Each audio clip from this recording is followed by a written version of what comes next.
வணக்கம். Welcome to GMT Velan academy. நம்மளுடைய அகாடமில டிஎன்பிசிக்கான patches June 15லேருந்து start ஆக போகுது. கோர்ஸ்க்கான ஃபீஸ் அப்படின்னு பார்த்தோம்னா 6500. ஸோ இந்த பேட்ச்ல உங்களுக்கு குரூப் 1, 2, 2A அண்ட் 4க்கான கம்ப்ளீட் பேக்கேஜ் உங்களுக்கு கிடைச்சிடும். லைவ் பிளஸ் ரெக்கார்டட் கிளாஸும் உண்டு. உங்களுக்கான டெஸ்டஸ் எல்லாமே வீக்லி அண்ட் மந்த்லி பேசிஸ்ல இருக்கும். உங்களுக்கான ஸ்டடி மெட்டீரியல்ஸ் எல்லாமே பைலிங்குவலா, தட் இஸ் பிடிஎஃப் ஃபார்மேட்ல உங்களுக்கு கிடைச்சிடும். இந்த பேட்ச் அப்படிங்கிறது ஒரு 6 months டியூரேஷன்ல இருக்கும். இந்த 6 monthsக்குமே உங்களுக்கு கம்ப்ளீட் கைடன்ஸ் வந்து எங்க சைட்ல இருந்து கிடைச்சிடும். ஸோ இந்த பேட்ச் பத்தின ஏதாவது queries இருந்துச்சு அப்படின்னா கீழே தெரியுற நம்பருக்கு காண்டாக்ட் பண்ணுங்க. ஓகே, நம்ம இப்போ வந்து 1 week 1 unit சேலஞ்ச்ல இருக்கோம். ஸோ அதுல நம்ம பார்த்துட்டு இருக்கிறது இந்தியன் எக்கனாமி பார்த்துட்டு இருக்கோம். ஸோ எதெல்லாம் வந்து இம்பார்ட்டன்ட் டாபிக்ஸோ, எதெல்லாம் வந்து மேஜரா இது வரைக்கும் எக்ஸாம்ல கேட்டுட்டு இருக்காங்களோ அந்த டாபிக்ஸ்க்கு வந்து நம்ம இம்பார்ட்டன்ஸ் கொடுத்து பார்த்துட்டு இருக்கோம். ஸோ அதுல இன்னைக்கு நம்ம 6th கிளாஸ்ல இருக்கோம். ஓகே, இந்தியன் எக்கனாமி அப்படின்றத பொறுத்த வரைக்கும் அதுக்கான வெயிட்டேஜ் என்ன அப்படின்னு பார்த்தோம்னா, குரூப் 1ல பொறுத்த வரைக்கும் 50 கொஸ்டின்ஸ் வரப்போகுது. 2, 2A அண்ட் 4ல 20 கொஸ்டின்ஸ். ஸோ நம்மளுடைய யூடியூப் கிளாஸஸ் எல்லாமே 7:30 PM உங்களுக்கு லைவ்ல வந்து கிடைச்சிடும். இன்கேஸ் அது இல்லை அப்படிங்கிற பட்சத்தில் ரெக்கார்டட் செஷன்ஸும் உங்களுக்கு வந்து அவைலபிளா இருக்கும். உங்களுடைய பார்ட்டிசிபேஷன் அப்படிங்கிறது ரொம்பவே முக்கியமானது. ஸோ எங்க சைட்ல இருந்து உங்களுக்கான பேச்சஸ் வீடியோஸ் எல்லாமே நாங்கள் கரெக்டாக ப்ரொவைட் பண்ணிடுவோம். ஸோ உங்களுடைய பார்ட்டிசிபேஷன் வச்சு தான் உங்களுடைய சக்ஸஸ் அப்படிங்கிறது இருக்கு. ஓகே, ஒரு சின்ன ரீகேப் மாதிரி பார்த்துருவோம். ஒய் டிஎன்பிஎஸ்சி அப்படிங்கிறது நம்ம எல்லாருக்குமே தெரியும். இன்னுமே நம்மளே வந்து பூஸ்ட் பண்ணிக்கிறதுக்கு, என்கரேஜ் பண்ணிக்கிறதுக்காக எதனால நம்ம டிஎன்பிஎஸ்சியை சூஸ் பண்றோம் அப்படிங்கிற ஒரு சின்ன ரீகேப் வந்து நம்ம பார்ப்போம். ஓகே, கவர்மெண்ட் ஜாபை பொறுத்த வரைக்கும் இம்பார்ட்டன்டான ஒரு விஷயம் என்ன அப்படின்னா, ஃபர்ஸ்ட் ஃபினான்ஷியல் செக்யூரிட்டி அப்படிங்கிறது. இப்போ நீங்களே பார்த்துட்டு இருப்பீங்க, கவர்மெண்ட் சர்வன்ஸ்க்கான அலவன்சஸ் எல்லாமே எவ்வளவு இன்க்ரீஸ் ஆகிட்டு இருக்கு அப்படிங்கறத பாக்குறீங்க. ஸோ உங்களுக்கான ஃபினான்ஷியல் செக்யூரிட்டி அப்படிங்கிறது கவர்மெண்ட் ஜாப்ல கண்டிப்பா கிடைக்கும். ரெண்டாவது ஜாப் செக்யூரிட்டி. ஸோ இப்போ வந்து ஐடி செக்டர்ல எவ்வளவு 1000 பீப்புள்ஸ் வந்து லே ஆஃப் பண்ணிட்டு இருக்காங்க அப்படின்னு பார்த்துட்டு இருக்கீங்க.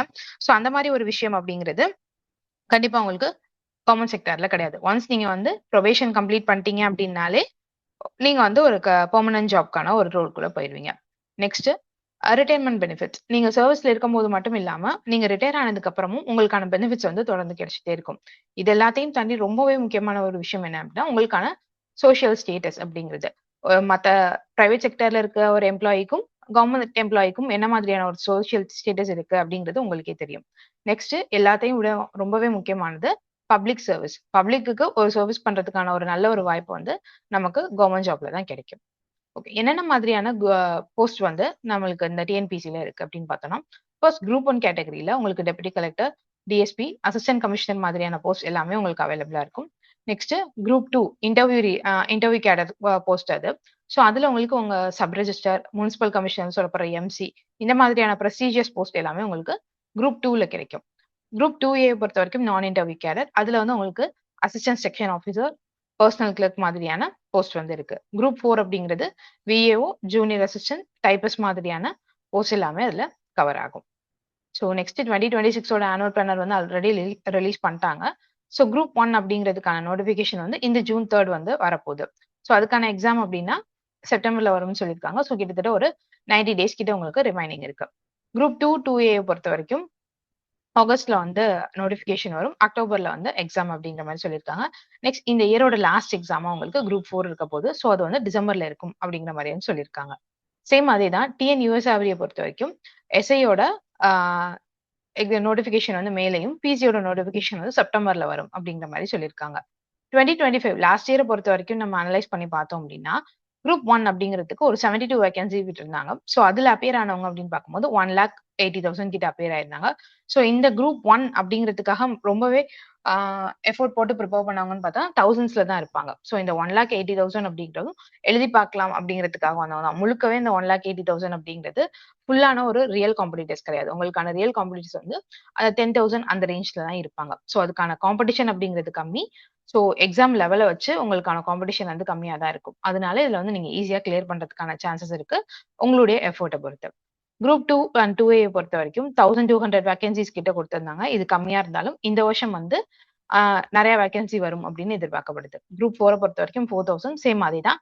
இந்த இயர் வந்து அதிகமான வேகன்சிஸ் வரும் அப்படின்னு எதிர்பார்க்கப்படுது. எஸ்ஐயை பொறுத்த வரைக்கும் டிஎன்யூஎஸ்ஆர்வில லாஸ்ட் இயர் வந்து ஒரு 1,200 வேகன்சிஸும், பிசியை பொறுத்த வரைக்கும் ஒரு 2,800 வேகன்சிஸும் ஃபில் பண்ணியிருக்காங்க. ஸோ உங்களுக்கான வாட்ஸ்அப் குரூப் வந்து இந்த நம்பர்ல அவைலபிளா இருக்கு. ஸோ இதுல நீங்க ஜாயின் பண்ணிக்கிட்டீங்க அப்படின்னா உங்களுக்கான எக்ஸாம் அலர்ட்ஸ், நோட்டிபிகேஷன், சிலபஸ் பத்தினது, வேற ஏதாவது உங்களுக்கான queries இருந்துச்சு அப்படின்னாலும் எங்க சைட்ல இருந்து நாங்க அதை கிளியர் பண்ணிடுவோம். ஸோ அவுட் சோர்ஸ் புக் என்னென்ன இருக்கு, அதோட ரெஃபரன்சஸ் என்ன இருக்கு அப்படிங்கறத பத்தின பிடிஎஃப்ஸ் எங்களுடைய எக்ஸ்பர்ட்ஸ் வந்து உங்களுக்கு கொடுத்துருவாங்க.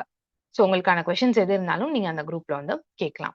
ஒன்ஸ் நீங்க எங்களோட பேட்ச்ல என்ரோல் பண்ணதுக்கு அப்புறமா உங்களுக்கான கூகுள் டிரைவ் லிங்க் வந்து நாங்க ப்ரொவைட் பண்ணிடுவோம். ஸோ அதுல உங்களுக்கான டிஎன்பிசி சிலபஸ், எக்ஸாம் பத்தின அப்டேட்ஸ், ப்ரீவியஸ் இயர் கொஸ்டின்ஸ் எல்லாமே பிடிஎஃப் ஃபார்மேட்ல, நெக்ஸ்ட் வந்து உங்களுக்கான அவுட் சோர்ஸ் புக்ஸ் இருக்கு இல்லையா, அதோட பிடிஎஃப்ஸ் எல்லாமே வந்துட்டு நீங்க என்ரோல் பண்றதுக்கு அப்புறமா எங்களுடைய கூகுள் டிரைவ் லிங்க் வந்து நாங்கள் கொடுத்துருவோம். ஸோ நீங்க அதுல வந்து அக்சஸ் பண்ணிக்கலாம்.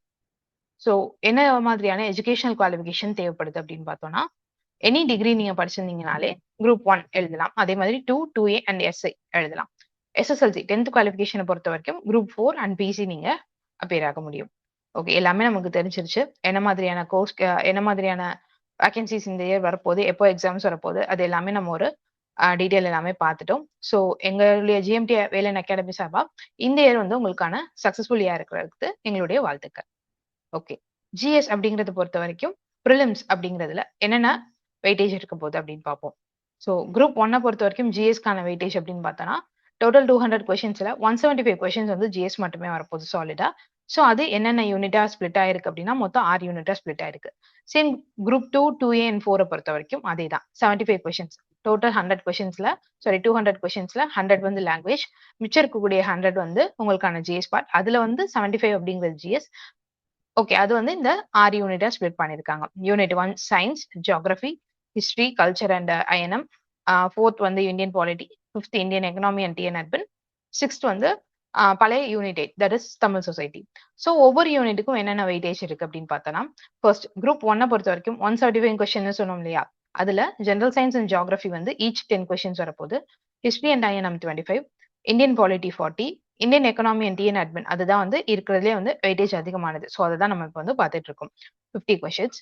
6th வந்து தமிழ் சொசைட்டின்னு சொல்லப்படுது. ஸோ அதுல இருந்து 40 கொஸ்டின்ஸ் வந்து உங்களுக்கு வரப்போகுது. ஸோ என்ன மாதிரியான வெயிட்டேஜ் இருக்கு அப்படிங்கறத வச்சு அதுக்கு அந்த சப்ஜெக்ட்டுக்கு நீங்க ப்ரியாரிட்டி கொடுத்து உங்களுடைய ப்ரிப்பரேஷன் வந்து வச்சுக்கணும்.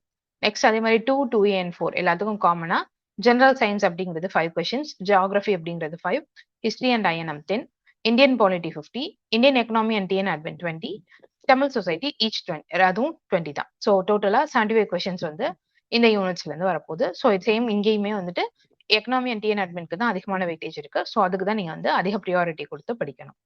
நெக்ஸ்ட் மிச்சம் இருக்கக்கூடிய 25 கொஸ்டின்ஸ் வந்து உங்களுக்கு ஆப்டிடியூட்ல இருந்து 50 கொஸ்டின்ஸும், ரீசனிங்ல இருந்து 10 கொஸ்டின்ஸும் கேட்பாங்க.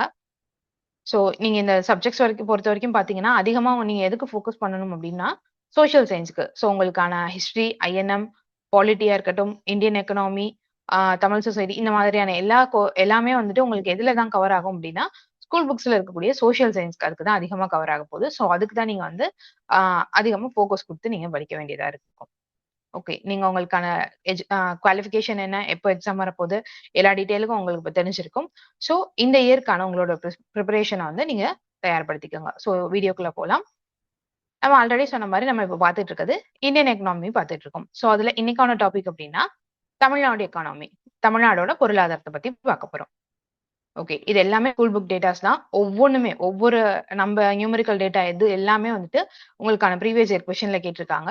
ஸோ நான் சொல்ல எக்ஸ்ட்ரா டேட்டா சொல்லும் போது அதையுமே வந்து நோட் பண்ணி வச்சுக்கோங்க. ஓகே, ஃபர்ஸ்ட் நம்ம பார்க்க போறது highlights of Tamil Nadu economy. Tamil Nadu பொருளாதாரத்தோட முக்கியமான அம்சங்கள் என்னென்ன இருக்கு அப்படின்னு பார்த்தோம்னா 2005ல இருந்து நம்மளுடைய ஸ்டேட் ஜிடிபி அப்படிங்கிறது ஃபாஸ்டா வளர்ந்துகிட்டே இருக்கு. ஓகேவா, இதை வந்து உங்களுக்கு ஸ்டேட்மெண்ட் கொஸ்டின்ல கூட கேட்கலாம். ஏதாவது இதுல வந்து ட்விஸ்ட் வச்சு 2005ல இருந்து நம்ம வந்து வீழ்ச்சியை சந்திச்சுட்டு இருக்கோம், அந்த மாதிரியான ஏதாவது வந்து ஸ்டேட்மெண்ட் வந்து மாத்தி வைக்கிறதுக்கான வாய்ப்புகள் இருக்கு. ஸோ அதை வந்து நம்ம கவனமா பார்த்துக்கணும். 2005ல இருந்து நம்மளுடைய ஸ்டேட் ஜிடிபி அப்படிங்கிறது, ஜிடிபி அப்படின்னா நம்ம எல்லாருக்குமே தெரியும், 1 இயர்ல ஒரு நேஷனோட மொத்தமான அந்த வரவு செலவு எவ்வளவு இருக்கு, நேஷனல் இன்கம் எவ்வளவு இருக்கு அப்படிங்கறத பார்க்க தான் ஜிடிபி. ஸோ அதே தான் எஸ்ஜிடிபி, அதாவது ஸ்டேட் ஜிடிபிங்கிறது ஒரு ஸ்டேட்டோட 1 இயர் இன்கம் எவ்வளோ அப்படிங்கறத பாக்குறது தான். ஸோ அதை பார்க்கும்போது 2005ல இருந்து நம்மளுடைய ஸ்டேட் ஜிடிபி அப்படிங்கிறது அதிகரிச்சுக்கிட்டே இருக்கு அப்படின்னு சொல்லியிருக்காங்க. ஸோ அதே மாதிரி நம்மளுடைய பாவர்ட்டி ரேட் அப்படிங்கிறதும் மற்ற மாநிலங்களை காட்டிலும் ரொம்பவே கம்மியா இருக்கு அப்படிங்கறத சொல்லியிருக்காங்க. அடுத்து வந்து இந்தியால இருக்கக்கூடிய மொத்த ஏழை மக்கள் தொகை இருக்காங்க இல்லையா, அதுல தமிழ்நாடோட பங்கு, தமிழ்நாடோட கான்ட்ரிபியூஷன் அப்படிங்கிறது வந்து ரொம்ப கம்மியா இருக்கு அப்படிங்கறத சொல்லியிருக்காங்க. 4வது, இந்தியாவோட ஜிடிபில நம்ம தான் வந்து செகண்ட் லார்ஜஸ்ட் கான்ட்ரிபியூட்டர். அதாவது மொத்தமா நேஷனோட ஜிடிபி இருக்கு இல்லையா, இந்தியாவோட ஜிடிபி இருக்கு இல்லையா, அதுல ஒவ்வொருத்தவங்களும் ஒவ்வொரு மாநிலமும் ஒவ்வொரு யூடியும் அவங்களோட பங்கு கொடுப்பாங்க. சோ அதுல பார்க்கும்போது நம்மளுடைய தமிழ்நாடு அப்படிங்கிறது 2வது பெரிய பொருளாதாரமா இருக்கு. சோ 2வது பெரிய பங்களிப்பு குடுக்குது. சோ ஓகேவா? இது ரொம்பவே முக்கியமான விஷயம். எந்த ரேங்க்ல இருக்கும் அப்படிங்கிறத கேட்பாங்க. அடுத்து 5வது பார்த்தோம் அப்படின்னா, மனித மேம்பாட்டு குறியீடு ஹியூமன் டெவலப்மென்ட் இண்டெக்ஸ் இருக்கு இல்லையா? அதுல வந்து நம்ம 3ல இருக்கோம். இந்த இண்டெக்ஸ் அப்படிங்கிறது வந்து குறிப்பிட்ட பீரியடுக்கு அப்டேட் பண்ணிட்டே இருப்பாங்க. இது ஸ்கூல் புக்ல இருக்கக்கூடிய டேட்டா. நீங்க வந்து கரண்ட்ல இருக்கக்கூடிய டேட்டா, அதாவது உங்களுக்கு எக்ஸாம் ஒட்டி ஒரு எக்ஸாம் ஒட்டி ஒரு 1 மந்த் இருக்கும்போது என்னென்ன இண்டெக்ஸ்லாம் ரிலீஸ் பண்ணியிருக்காங்க, அத வந்து அதுல நம்ம என்னென்ன ரேங்க்ல இருக்கோம் அப்படிங்கிறத நீங்க அப்டேட் பண்ணிக்கணும். அத வந்து எங்க சைட்ல இருந்து நாங்க நெக்ஸ்ட் வரக்கூடிய வீடியோஸ்ல வந்து உங்களுக்கு ப்ரொவைட் பண்ணுவோம். நம்மளுடைய பேட்ச்லயும் அதுக்கான டீடைல்ஸ் வந்து உங்களுக்கு இருக்கும். ஓகேங்களா? சரி அந்த மாதிரி இருக்கும்போது இது ஸ்கூல் புக் டேட்டா. இதையும் நீங்க பார்த்து வச்சுக்கோங்க. அடுத்து அப்டேட் ஆகக்கூடிய டேட்டாவையும் பார்த்து வச்சுட்டீங்கன்னா, எக்ஸாம்ல என்ன மாதிரி கேட்கறாங்க? எக்ஸாம்ல வந்து இன் ரீசென்ட் டைம்ஸ், இன் ரீசென்ட் இயர்ஸ் ஆ ய இந்த காலகட்டத்தில வந்து தமிழ்நாடு வந்து எத்தனாவது இண்டெக்ஸ்ல எத்தனாவது ஆளா வந்துச்சு? அப்படிங்கிற மாரியான கொஸ்டின் கேட்கலாம். இல்ல வெறுமனே வந்து கேட் ஆ ஹியூமன் டெவலப்மென்ட் இண்டெக்ஸ்ல எந்த ரேங்க்ல இருக்கு? இயர் எதுவும் மென்ஷன் பண்ணாம இருந்துச்சுன்னா, அவங்க வந்து ஸ்கூல் புக் டேட்டா கேட்கறாங்க அப்படின்னு அர்த்தம். சோ அப்ப வந்து நம்ம 3 அப்படிங்கிற ஆப்ஷனுக்கு போணும். சரிங்களா? இதுல வந்து கிளியரா இருந்துக்கணும். கரண்ட் அஃபேர் ரிலேட் பண்ணி கேட்டிருக்காங்களா? இல்ல வந்து ஸ்கூல் புக். மோஸ்ட்லி வந்து கரண்ட் அஃபேர் ரிலேட் பண்ணி தான் கேட்பாங்க. நீங்க வந்து மெயின் டிஸ்கிரிப்டிவ் எழுதும்போதும், கரண்ட் அஃபேர் டேட்டாவ இன்க்ளூட் பண்ணும்போது உங்களுடைய பேப்பர் வந்து யூனிக்கா இருக்கும். இன்னுமே வந்து உங்களுக்கு வேல்யூ ஆடடா தெரியும். சரிங்களா? அதுக்காக எங்களுடைய சைட்ல இருந்து நாங்க எல்லா அப்டேட்ஸுமே நாங்க வந்து எக்ஸாம் ஒட்டி வரும்போது உங்களுக்கு குடுத்துருவோம். சரிங்களா? ஓகே. அடுத்து 6த் பார்க்கும்போது, மூலதன முதலீடு. சரிங்களா? கேப்பிட்டல் இன்வெஸ்ட்மென்ட்ல வந்து நம்ம 3ஆ இருக்கோம். கிட்டத்தட்ட 2.92 லேக் க்ரோர் வந்து நம்ம கிட்டத்தட்ட இன்வெஸ்ட் பண்ணியிருக்கோம் அப்படின்னு சொல்லியிருக்காங்க. சோ அது மூலமா கிடைக்கக்கூடிய இண்டஸ்ட்ரியல் அவுட்புட் இருக்கு இல்லையா? அதுலயும் நம்ம 3ஆ இருக்கோம். அது வந்து 6.19 லேக் க்ரோர். சரிங்களா? இது வந்து இந்த ரொம்ப டீட்டெயிலா அந்த நம்பர் தேவையில்ல. ஜஸ்ட் ரேங்க் நீங்க தெரிஞ்சுக்கிட்டாலே போதுமானது. அடுத்து ஃபேக்டரிஸ் இருக்கு இல்லையா? மொத்தமா இருக்கக்கூடிய அந்த இந்தியால இருக்கக்கூடிய மொத்த தொழிற்சாலைகள்ல 17% வந்து எங்க தான் இருக்காம்? நம்மளுடைய தமிழ்நாட்டுல தான் இருக்கு அப்படிங்கிற சொல்லியிருக்காங்க. சோ அந்த 17% வச்சிருக்கிறது மூலமா நம்ம தான் வந்து அதிக தொழிற்சாலைகள் வச்சிருக்க மாநிலமா இருக்கோம் அப்படிங்கிற சொல்லியிருக்காங்க. சோ அதிக தொழிற்சாலைகள் வச்சிருக்க மாநிலம் எது அப்படின்னா, ஃபர்ஸ்ட் நம்ம தமிழ்நாடு தான். சோ அதுல வேலை பார்க்கக்கூடிய தொழிலாளர்கள் அப்படின்னு பார்க்கும்போது, நாடு முழுவதும் இருக்க தொழிலாளர்கள்ல 16% தொழிலாளர்கள் வந்து நம்மளுடைய தமிழ்நாடு தொழிலாளர்கள் அப்படின்னு சொல்லியிருக்காங்க. சோ போத் ஃபேக்டரிஸ்லயும் சரி, அங்க வொர்க் பண்ற வொர்க்கர்ஸ்லயும் சரி, நம்ம தான் வந்து ஃபர்ஸ்ட்டா இருக்கோம். ஃபேக்டரி அப்படின்னு பார்த்தா 17%. அதுல வேலை பார்க்கக்கூடிய ஆட்கள் அப்படின்னு பார்த்தோம்னா, ஆ இண்டஸ்ட்ரியல் வொர்க்கர்ஸ் அப்படின்னு பார்க்கும்போது 16%. நீங்க இத எப்படி ஈஸியா ஞாபகம் வச்சுக்கலாம்னா, 17% வொர்க் பண்ணிட்டு 17 இண்டஸ்ட்ரீஸ் இருக்கு. அதுல வந்து ஒருத்தர் வந்து ஆப்சென்ட் ஆயிட்டாரு. சோ 16 பேரு வந்து வேலை பார்த்துட்டு இருக்காங்க அப்படிங்கிற மாரி ஞாபகம் வச்சுக்கோங்க. 17, 16 அப்படிங்கிற நம்பர.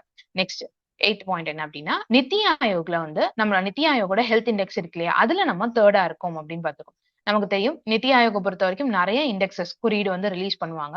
அதுல ஹெல்த் இண்டெக்ஸ் அப்படிங்கிறது ரொம்பவே ஒரு முக்கியமான விஷயம். அதுல நம்மளுடைய தமிழ்நாடு அப்படிங்கிறது 3வது இடத்துல இருக்கு அப்படிங்கிறத சொல்லியிருக்காங்க. அடுத்து ஜிஇஆர்ன்னு சொல்லப்படுற கிராஸ் என்ரோல்மென்ட் ரேஷியோ அதாவது மொத்த சேர்க்கை விகிதத்துல வந்து நம்மளுடைய தமிழ்நாடு வந்து முதல் இடத்துல இருக்கு அப்படின்றத சொல்லியிருக்காங்க. அதாவது ஹையர் எஜுகேஷனை பொறுத்த வரைக்கும் உயர்கல்வியில சரிங்களா? உயர்கல்வியோட கிராஸ் என்ரோல்மென்ட் ரேஷியோ. இந்த கிராஸ் என்ரோல்மென்ட் ரேஷியோ அப்படிங்கிறது ஒண்ணும் இல்லைங்க. அதுக்கு முன்னாடி இருக்கக்கூடிய அந்த ஸ்டாண்டர்ட்ல இருந்து நெக்ஸ்ட் ஸ்டாண்டர்டுக்கு மூவ் ஆகுவாங்க இல்லையா? சோ அந்த மூவ் ஆகக்கூடிய விகிதம் தான் அந்த ஜிஇஆர் அப்படின்னு சொல்லப்படுறது. அதாவது இப்ப 12th முடிச்சிருக்காங்க. அதுக்கடுத்து அவங்களுடைய ஹையர் ஸ்டடீஸ் போறதுக்காக காலேஜ்ல என்ரோல் பண்ணுவாங்க இல்லையா? அப்படி ஒன்ஸ் என்ரோல் பண்ணும்போது, இப்ப கிட்டத்தட்ட வந்து 12த்ல வந்து ஒரு 100 பேர் வந்து முடிச்சிருக்காங்க, பாஸ் பண்ணியிருக்காங்க அப்படிங்கிறபோது, அங்கேருந்து ஒரு 98 பேர் வந்து காலேஜ்க்கு மூவ் ஆயிருக்காங்க. 2 பேர் மட்டும் வேற ஏதோ வொர்க்கோ, இல்ல வந்து அவங்களுடைய படிப்ப தொடர முடியாத நிலை, அந்த மாதிரி ஏதோ இருக்கு அப்படிங்கிற பட்சத்துல, அந்த இடத்துல நம்மளுடைய ஜிஇஆர்ன்னு சொல்லப்படுறது 98. சோ, அது வந்து அதிகமா இருக்கக்கூடிய ஜிஇஆர் வந்து அதிகமா வச்சிருக்கக்கூடிய மாநிலமா யாரு தான் நம்ம இருக்கோமா? நம்மளுடைய தமிழ்நாடு தான் இருக்கோம் அப்படிங்கிறத சொல்லியிருக்காங்க. நெக்ஸ்ட் மொத்த இந்தியாவிலேயே அதிகமான இன்ஜினியரிங் காலேஜஸ் இருக்கக்கூடியதும் நம்மளுடைய தமிழ்நாடு தான். அடுத்து ரெனியூவபிள் எனர்ஜி சோர்ஸ் அப்படின்னு சொல்லப்படுற மீளநிலை ஆற்றல் இருக்கு இல்லையா? அதுலயுமே அந்த செக்டார்லயுமே அதிகமான வளர்ச்சி இருக்கிறது நம்மளுடைய தமிழ்நாடுன்னு சொல்லியிருக்காங்க. நெக்ஸ்ட் கிரெடிட் டெபாசிட் ரேஷியோ பேங்க்ஸ்ல இருக்கக்கூடிய அந்த கடன் வைப்பு விகிதத்திலயுமே வந்துட்டு ஹையஸ்டா இருக்கிறது நம்மளுடைய தமிழ்நாடு தான். அடுத்து MSME micro small and medium என்டர்பிரைசஸ்ல வந்து நெறைய வந்து ப்ரொபோசல்ஸ் வரும் இல்லையா? இன்வெஸ்ட்மென்ட்க்கான ப்ரொபோசல்ஸ். அதுலயுமே நம்ம ஃபர்ஸ்ட்டா தான் இருக்கும் அப்படிங்கிறத சொல்லியிருக்காங்க. சோ இந்த ஓவரால் டேட்டால வந்து எதுல நம்ம ஃபர்ஸ்ட்டா இருக்கோம், எதுல வந்து செகண்ட், எதுல தேர்ட் அப்படிங்கிறது ரொம்பவே முக்கியமானது. ரேங்க பொறுத்தவரைக்கும் 1, 2, 3 அப்படிங்கிறத நம்ம அதிகமா பார்த்து வச்சுக்கணும். 4 அண்ட் 5 கூட அடுத்து லீஸ்ட் பிரியாரிட்டி தான். 1, 2, 3 எதுல இருக்கும் அப்படிங்கிறது ஃபர்ஸ்ட் ரேங்க் எதுல இருக்கும். அதுல வந்து ஒரு 10 இருக்கு அப்படின்னா அது தனியா லிஸ்ட் அவுட் பண்ணிக்கோங்க. 2 எதுலலாம் இருக்கும் அப்படிங்கிறத ஒரு லிஸ்ட் அவுட். 3 எதுலலாம் இருக்கா அப்படிங்கிறத ஒரு லிஸ்ட் அவுட் பண்ணி வச்சுட்டீங்க அப்படின்னா, உங்களுடைய ரிவிஷன் அப்ப அது வந்து ரொம்பவே யூஸ்ஃபுல்லா இருக்கும். ஸோ நெக்ஸ்ட் என்ன பார்க்க போறோம்னா, தமிழ்நாடு எக்கனாமியோட பெர்ஃபார்மன்ஸ். தமிழ்நாடு பொருளாதாரத்தோட செயல்திறன் எப்படி இருக்கு அப்படின்னு பார்க்க போறோம். குஜராத், மகாராஷ்டிரா அது மாதிரியான சில மாநிலங்கள்ல வந்து அவங்களுடைய பொருளாதார இண்டிகேட்டர்ஸ் இருக்கு இல்லையா? அந்த எக்கனாமிக் இண்டிகேட்டர்ஸ்ல அவங்களுமே நல்லா பெர்ஃபார்ம் பண்ணிட்டு வராங்க அப்படின்றத சொல்லியிருக்காங்க. கேரளா அப்படின்றத பொறுத்தவரைக்கும் லிட்ரஸி ரேட்லயும், இன்ஃபான்ட் மோர்டாலிட்டி ரேட், அப்புறம் வந்து மெட்டர்னல் மோர்டாலிட்டி ரேட் அதாவது பிறக்கக்கூடிய குழந்தை வந்து மரணமாகுறது, தாய் வந்து மரணமாகுறது. இந்த ரேஷியோல எல்லாம் வந்துட்டு பிளஸ் வந்துட்டு லிட்ரஸி இதுல எல்லாத்துக்குமே வந்து ஒரு டீசென்டான ஸ்கோர்ல இருந்துட்டு கேரளா வந்து டாப்ல இருக்காங்க அப்படிங்கறத சொல்லியிருக்காங்க. 3வது ரீசென்ட் இயர்ஸ்ல தமிழ்நாடோட எந்தெந்த ஏரியால எல்லாம் அவங்க நல்லா பெர்ஃபார்ம் பண்ணியிருக்காங்க அப்படின்னு பார்த்தோம்னா health, higher education, MSME, poverty elevation, economic employment generation இந்த 5 செக்டார்லயுமே வந்துட்டு தமிழ்நாடு வந்து நல்லா பெர்ஃபார்ம் பண்ணிட்டு வரதா சொல்லியிருக்காங்க. ஸோ ஹெல்த்தை பொறுத்த வரைக்கும் நம்ம ஆல்ரெடி பார்த்திருக்கோம், நித்தி ஆயோக்ல 3rd இருக்காங்க. ஹையர் எஜுகேஷன்ல கிராஸ் என்ரோல்மெண்ட் ரேஷியோல அதிகமா இருக்காங்க. எம்எஸ்எம்இ பொறுத்த வரைக்கும் இன்வெஸ்ட்மெண்ட் ப்ரொபோசல்ல ஃபர்ஸ்ட் இருக்கக்கூடியது நம்ம தமிழ்நாடு தான். பாவர்ட்டியையும் குறைச்சிட்டே வந்துட்டு இருக்காங்க. நெக்ஸ்ட் வந்து எம்ப்ளாய்மெண்ட் ஜெனரேஷனுக்கான ஸ்டெப்ஸும் நல்லா எடுத்துட்டு இருக்காங்க. ஸோ ஓகேவா, நம்ம ஆல்ரெடி பார்த்ததுதான் ஹைலைட்ஸ் என்னென்ன பார்த்தோமோ சேம் அதே தான் இந்த பெர்ஃபார்மன்ஸ்லயும் ரிப்பீட் ஆகுது. அடுத்து தமிழ்நாடோட வெற்றிக்கு காரணம் இது எல்லாத்துலயும் வந்து அவங்க நல்லா ஒரு பெர்ஃபார்ம் பண்றதுக்கான காரணம் என்ன அப்படின்னா, நம்மளுடைய தமிழ்நாடு கவர்மெண்ட் கொண்டு வந்திருக்கக்கூடிய அந்த ஸ்கீம்ஸா இருக்கட்டும், மக்களுக்காக கொண்டு வந்த பாலிசிஸ் இது எல்லாமே தான் காரணமா இருக்கு அப்படிங்கறத சொல்லியிருக்காங்க. நெக்ஸ்ட் வந்து நம்ம எதுல எல்லாம் இன்னுமே நல்லா பெர்ஃபார்ம் பண்ணிட்டு இருக்கோம் அப்படின்னா, பப்ளிக் டிஸ்ட்ரிபியூஷன் சிஸ்டம் இதுவுமே வந்து நம்மளுடைய ஹெல்த்துக்கா இருக்கட்டும், பாவர்ட்டி எலிவேஷனுக்கு இது எல்லாத்துக்குமே வந்து ஒரு நல்ல ஒரு ரோல் ப்ளே பண்ணுது. ஏன்னா பப்ளிக் டிஸ்ட்ரிபியூஷன் சிஸ்டம் மூலமா ஃபேர் பிரைஸ் ஷாப்ஸ்ன்னு சொல்லப்படுற அந்த நியாய விலை கடைகள் மூலமா நமக்கு ஒரு டீசென்டான பிரைஸ்ல வந்து நமக்கான ஃபுட் கிரெயின்ஸ் எல்லாமே கிடைக்குது. ஸோ அதை வச்சு அவங்களுக்கான ஹெல்த்தையும் பார்த்துக்குவாங்க, பசி வந்து குறையும். அதை வச்சு வறுமையில இருந்து வெளில வரதுக்கான வாய்ப்பும் இருக்கு. ஏன்னா அவங்க ஃபுட்டுக்காக அப்ப வந்து கம்மியா தான் செலவு பண்ண போறாங்கன்ற பட்சத்துல மிச்சம் இருக்கக்கூடிய அமௌண்ட்டை வந்து வேற எதுக்காவது இன்வெஸ்ட் பண்ணுவாங்க. ஸோ அது மூலமா அவங்களுடைய பாவர்ட்டி அப்படிங்கிறது குறையும். இது ஒரு காரணம். அடுத்து மதிய உணவு திட்டம் மூலமா ஸ்கூல் குழந்தைங்களோட ஹெல்த்தா இருக்கட்டும், எஜுகேஷனா இருக்கட்டும் இது எல்லாமே ஒரு நல்ல ஒரு ரோல் அதுல வந்து இருக்கு. நெக்ஸ்ட் வந்து பப்ளிக் ஹெல்த் இன்ஃப்ராஸ்ட்ரக்சர்னு சொல்ல போற அரசோட சுகாதார உட்கமைப்பு. நம்மளுடைய ஹெல்த் சிஸ்டம் அப்படிங்கிறது, தமிழ்நாடு ஹெல்த் சிஸ்டம் அப்படிங்கிறது ஒரு பெட்டரான ஒரு ரேஞ்ச்ல தான் இருக்கு. ஏன்னா வந்து நீங்க பார்த்திருப்பீங்க சென்னையே வந்துட்டு எப்படி சொல்றது மெடிக்கல் டூரிசம் ஆஃப் இந்தியா அப்படின்லாம் சொல்றாங்க. ஏன்னா மத்த மத்த ஸ்டேட்ஸை காட்டிலும் நம்மளுடைய இந்த ஹெல்த் சிஸ்டம் அப்படிங்கிறது ரொம்பவே நல்லா இயங்கிட்டு இருக்கு. ஸோ இந்த மாதிரியான விஷயங்கள் மூலமா தான் நம்ம இந்த 5 செக்டார்ல வந்து நல்ல ஒரு பெர்ஃபார்மன்ஸை கொடுத்துட்டு இருக்கோம் அப்படிங்கறத சொல்றதுதான் கரெக்டான விஷயமா இருக்கும். நெக்ஸ்ட் தமிழ்நாடோட நேச்சுரல் ரிசோர்சஸ் என்னென்ன இருக்கு. ஏன்னா நமக்கு வந்து தமிழ்நாடு வந்து ஒரு நல்ல ஒரு ஸ்டேட்ல இருக்கு அப்படிங்கறத பார்த்துட்டோம். இதுக்கு வந்து நேச்சுரல் ரிசோர்ஸ் நம்மளுடைய இயற்கை வளங்கள் அப்படிங்கிறது அதை நம்ம எப்படி யூட்டிலைஸ் பண்றோம் அப்படிங்கிறது ரொம்பவே ஒரு முக்கியமான விஷயமா இருக்கு. சோ வந்து நிறைய கிடைக்குது அப்படிங்கிறதுக்காக அதை வந்து நம்ம ரொம்ப அதிகமா செலவு பண்ணக்கூடாது. அதே மாதிரி ரொம்ப வந்து அப்ப என்ன ஆயிரும், இருக்கிறது எல்லாத்தையும் நம்ம அழைச்சிருவோம். ஓகேவா, சோ அத வந்து நமக்கு இருக்கக்கூடிய ரிசோர்ஸ் என்ன, அதை நம்ம எந்த விதத்துல செலவு பண்றோம். ஓகேவா, இல்லாத பட்சத்துல அதை எப்படி வந்து நம்ம வந்து இன்னும் கொஞ்சம் சரி கட்டலாம் அப்படிங்கறத பாக்குறதுதான் நம்மளுடைய வேலையா இருக்கும். சோ அந்த மாதிரி நம்ம பார்க்கும்போது தான் நல்ல ஒரு எக்கனாமியா வந்து நம்ம வந்து கொண்டு போக முடியும். சோ தமிழ்நாடு அப்படிங்கறத பொறுத்த வரைக்கும் மத்த ஸ்டேட்ஸ்ல இருக்க மாதிரி, மத்த மாநிலங்களையே யூடில இருக்க மாதிரியான ஒரு நேச்சுரல் ரிசோர்ஸ் அப்படிங்கிறது நமக்கு கிடையாது. நம்ம அதிகமா எந்த நீர் பாசனத்தை தான் நம்பி இருக்கோம் அப்படின்னா கிணற்று நீர் பாசனத்தை தான் நம்பி இருக்கோம். கிட்டத்தட்ட நம்மளுடைய இரிகேஷன்ல 56% வந்து எதுதான் நம்மள இருந்து எடுக்கிறோம் அப்படின்னா கிணற்று நீர்ல இருந்து தான் நம்மள வந்து நம்மளோட இந்த நீர் பாசனம் அப்படிங்கிறது டிபெண்ட் பண்ணிருக்கு. எவ்வளவு 56%. நெக்ஸ்ட் இந்த டேட்டா ரொம்பவே முக்கியமானது. இதை வந்து அடிக்கடி உங்களுடைய டிஎன்பிசி ப்ரீவியஸ் இயர் கொஸ்டின்ல கேட்டிருக்காங்க. நீர்வளங்கள் அப்படிங்கறத பொறுத்த வரைக்கும் நம்மளுடைய தமிழ்நாடோட நீர்வளம் அப்படிங்கிறது மொத்த இந்தியாலே ஜஸ்ட் 3% மட்டும் தான் நம்ம கிட்ட நீர்வளம் இருக்கு. அதே மாதிரி மொத்த இந்தியாவோட லேண்ட்ல அதாவது அந்த நிலப்பரப்புல நம்ம கிட்ட 4% தான் இருக்கு.